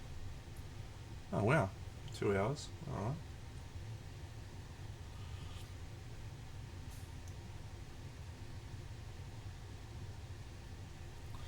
Head off and get some lunch, breakfast, one of the two.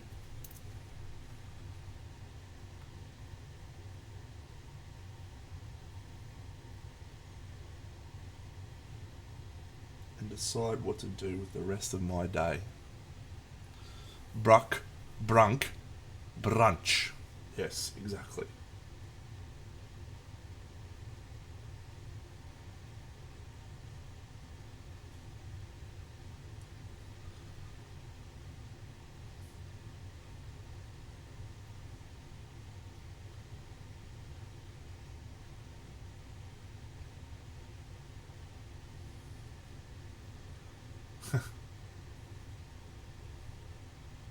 I don't love the mimosa actually.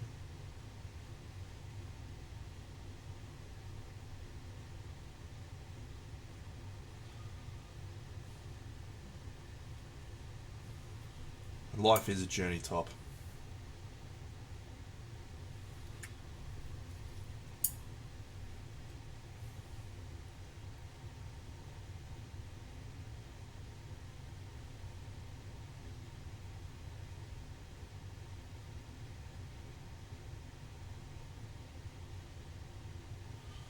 We've talked about this, friends. Badly sculpted fur is very bad.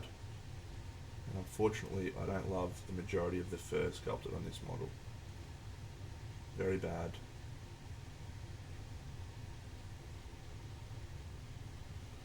Very not good.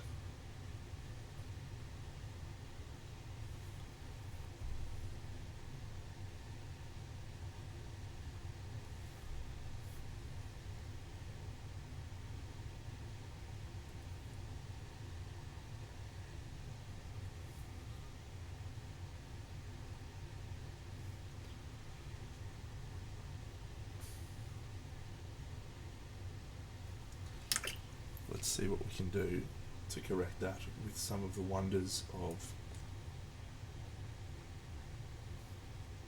contrast paint.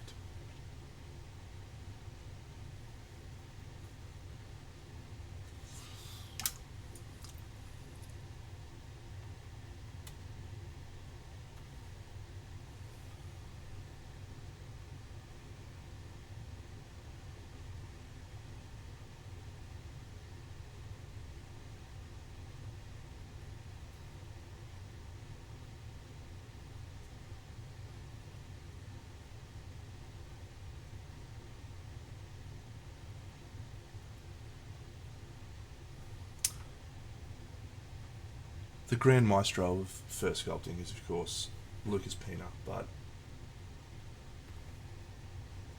I actually think, as a general rule, stuff that has been sculpted digitally fur-wise is better.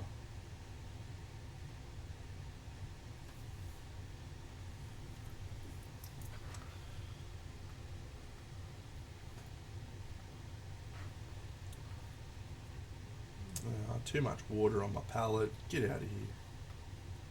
Get out of here.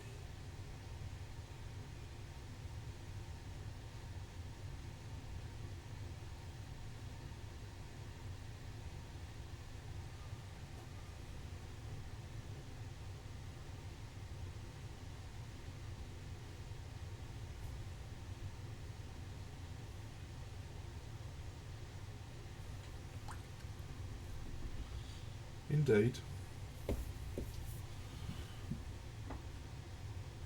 Warp lightning.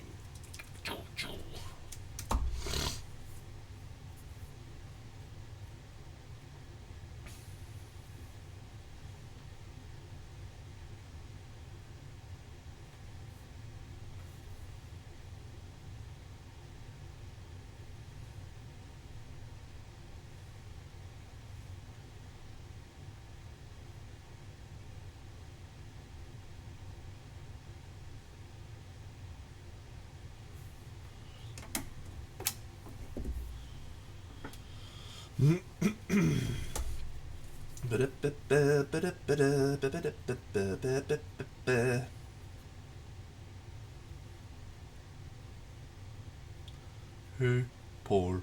Hey, Paul.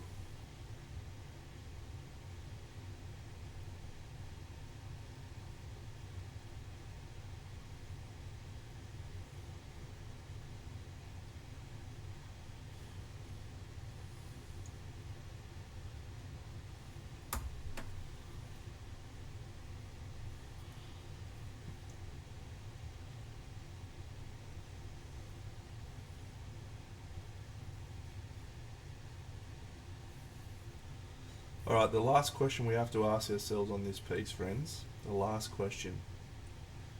Do we put some war paint or tattoos on this good looking specimen?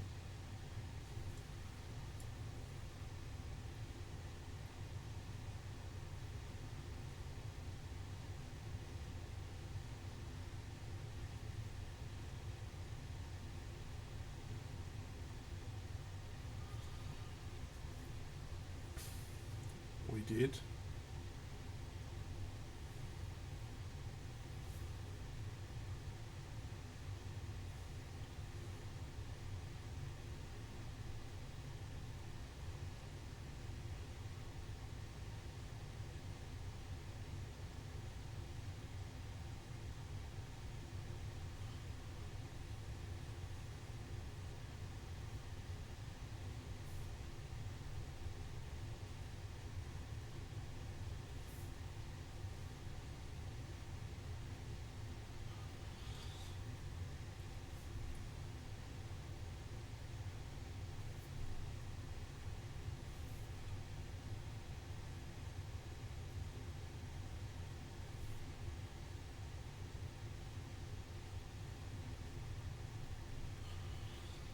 Pictish blue tats would be pretty sick.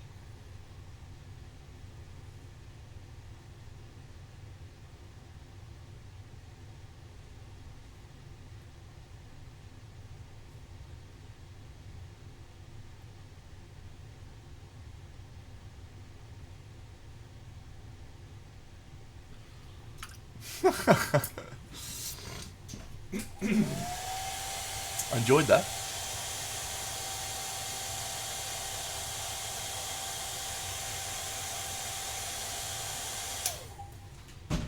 I enjoyed that a lot.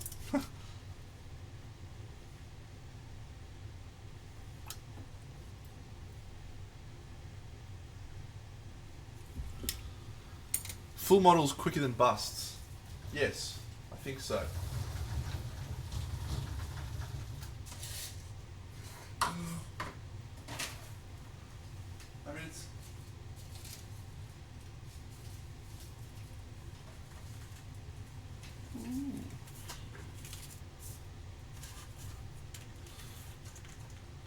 They have basing, which makes them longer and harder, like my dick, but because the details aren't as large, you get to spend less time or use more like tricks.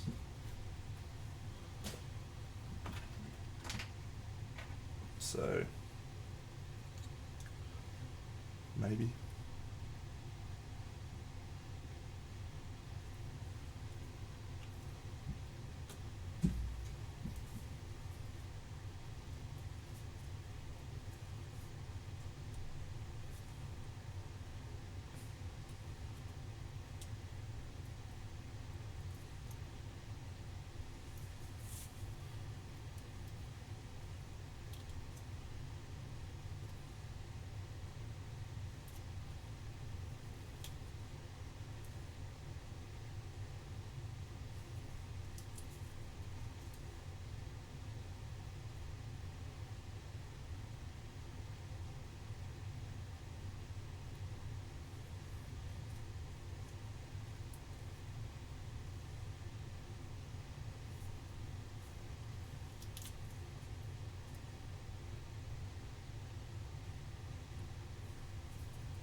I like to have a balance. I like to sort of alternate between busts and figures. I try to alternate between busts and 54 mil and 75 mil and 28 mil. Different scales of bust. I think it makes you a better painter when you can switch between those styles, but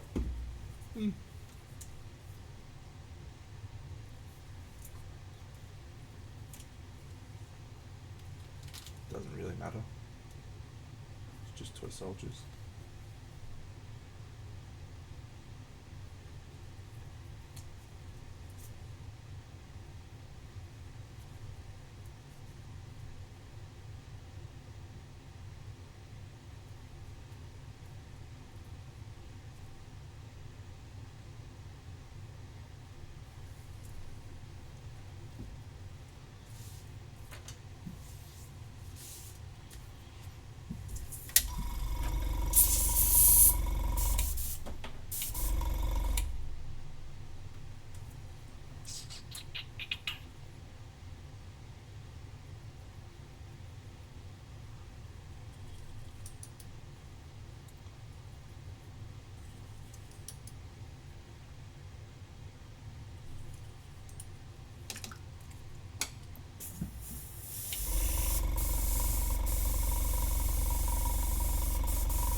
I haven't used any pistachio on this. Maybe that's what this is missing. A little bit of pistachio.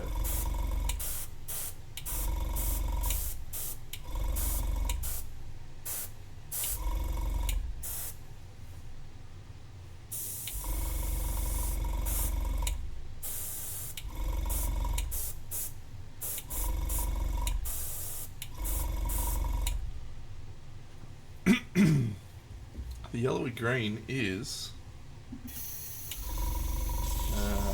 light green, no, deep green mixed with purulent yellow. But you're right, you've convinced me. We need some pistachio. Where is that bad boy? Oh, yeah. Hey. Oh, fuck my ribs. Fuck me.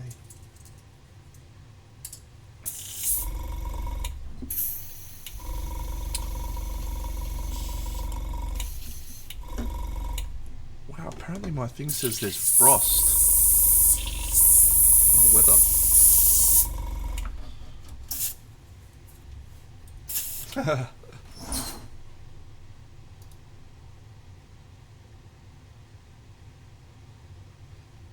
No, I'm not in Melbourne, you fucking idiots.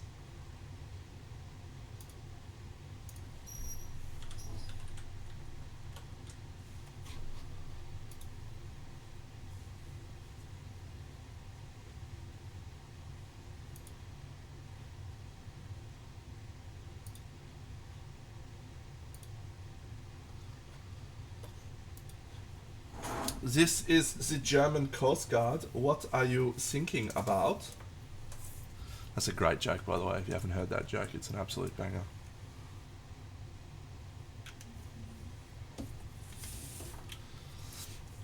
dude on the radio. He's buzzing. He's like, "Help! Help! We are sinking! We are sinking!" What are you thinking about?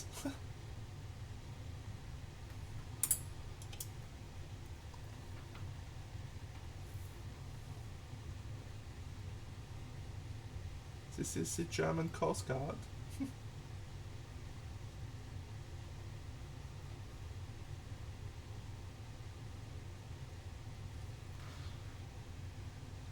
Alright, bit of pistachio. A little bit of Monica in my life. A little bit of Jessica by my side. A little bit of Rita's all I need.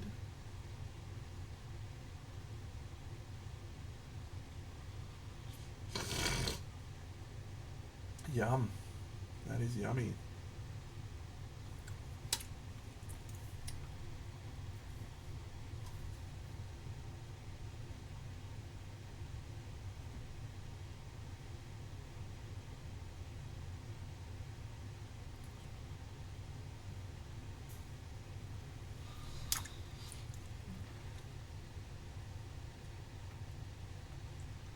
Got to figure out where the pistachio is best suited. It's a very intense colour, you don't want to overwhelm things.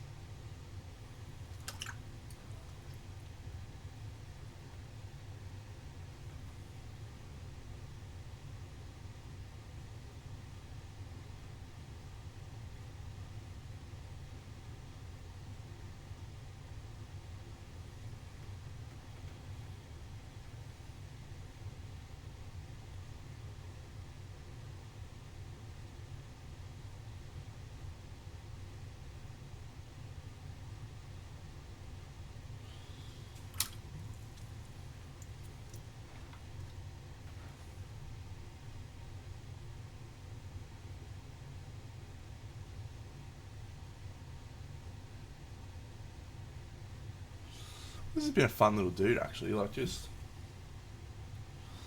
knocking him over in a few hours has been really liberating and enjoyable. And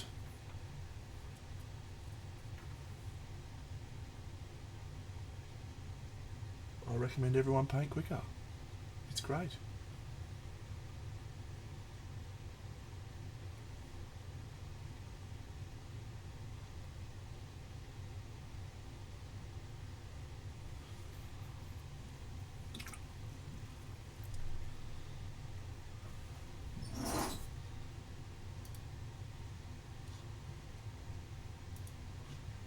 Yeah, very good.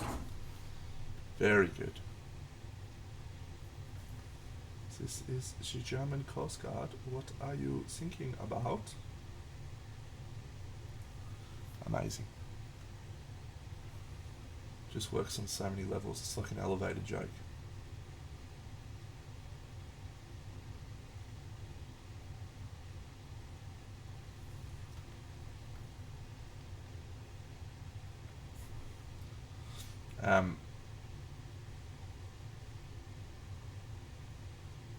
No, because I've been ripping some great jokes recently, and yeah, there's been some absolute bangers, but not really for public consumption on this channel. You know, we try to keep things above board here, very PG.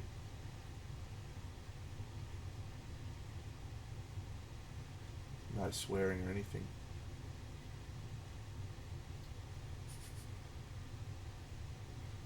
Well, you might not, mate, but I do. Bucks is the problem, mate. Bucks is the problem. He's a bad influence.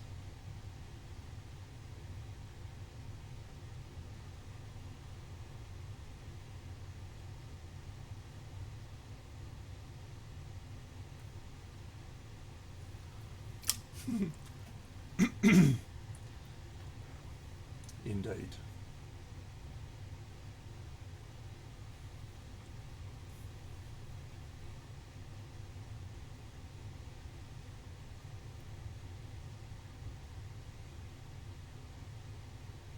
I legitimately have no idea what animal this is, so... Yeah, I'll talk through that because that was actually the reason I sat down and started painting this guy over the other options I had. I decided I wasn't really keen on my skin tones that I'd been doing recently. I was like, they just feel a little bit same, a little bit flat, a little bit how's your father. So I really wanted to experiment with some different skin tones, and so I started with orange. Orange was the base colour. All orange, all the time. While I think about it, by the way, uh, Everything Everywhere All at Once was literally an incredible movie. It'll have to be my movie of the year this year. I should have listened to you earlier, Top. What a great film. Yes, it was indeed Chimera Orange. And I mix a little bit of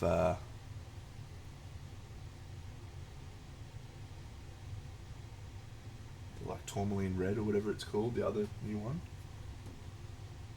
Tulaweedine red. I listen to your suggestions all the time, you clown. You are one of the few people whose suggestions I take very seriously because your tastes align with me in so many ways, including your girlfriend.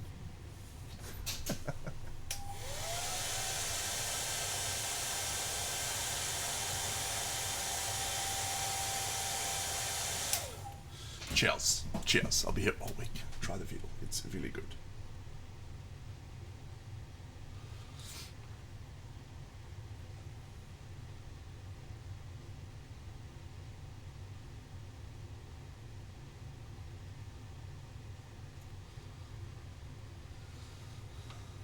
Is that new Wes Anderson one?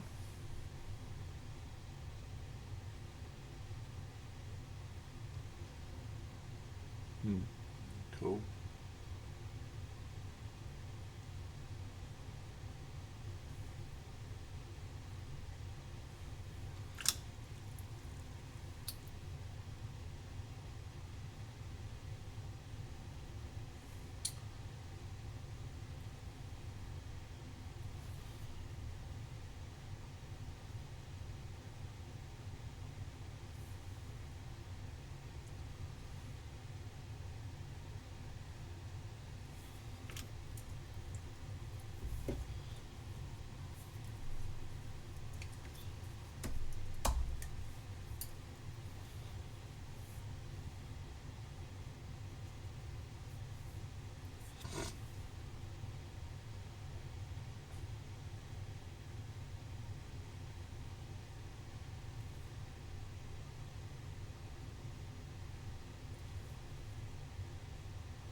I don't know if it's supposed to be a badger or a skunk or what, but it's blue.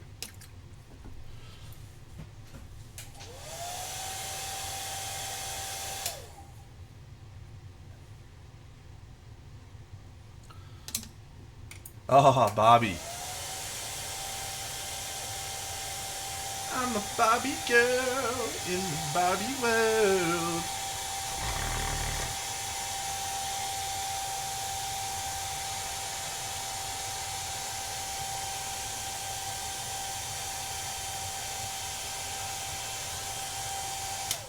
All right, we're calling it a day there, friends. Maybe a little bit more work to be done. I might do a little bit more airbrushing, what have you. But yeah, pretty fun. I'll zoom out so you can see the whole piece.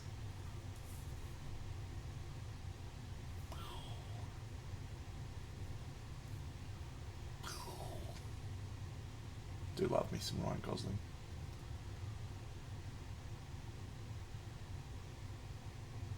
Probably just needs a little bit more light volume, like on that little bit of guzzer where his belly button is, but should be happening.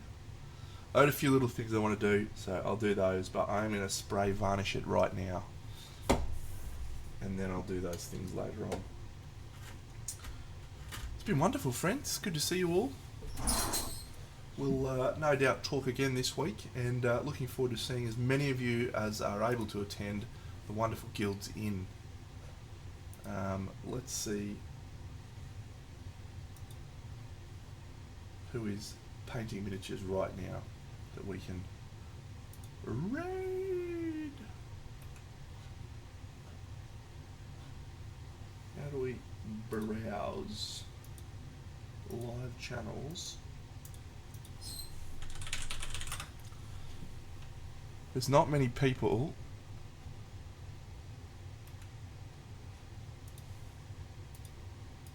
painting miniature figures right now.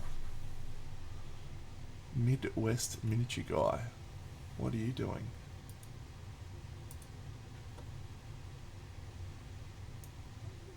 Nearly Contained Chaos. This is cool. Making a little thing. No. Midwest Miniature Guy. My guy, you can't be streaming with a 648p source. You gotta sort that shit out, mate. We'll raid him because he's obviously in Struggle Town. He's trying to get to 300 followers. Let's see if we can get in there right now, champions. I will, Topolus. Alright, we'll see if we can get him. See if we can get him to 300 followers. Okay, let's go. Come on, friends. Do us a solid. Let's look after the guy. Raid.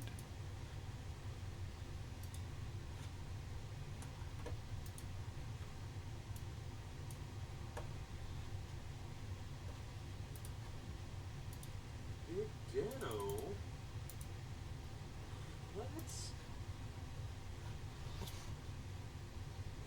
happening, Big Dano?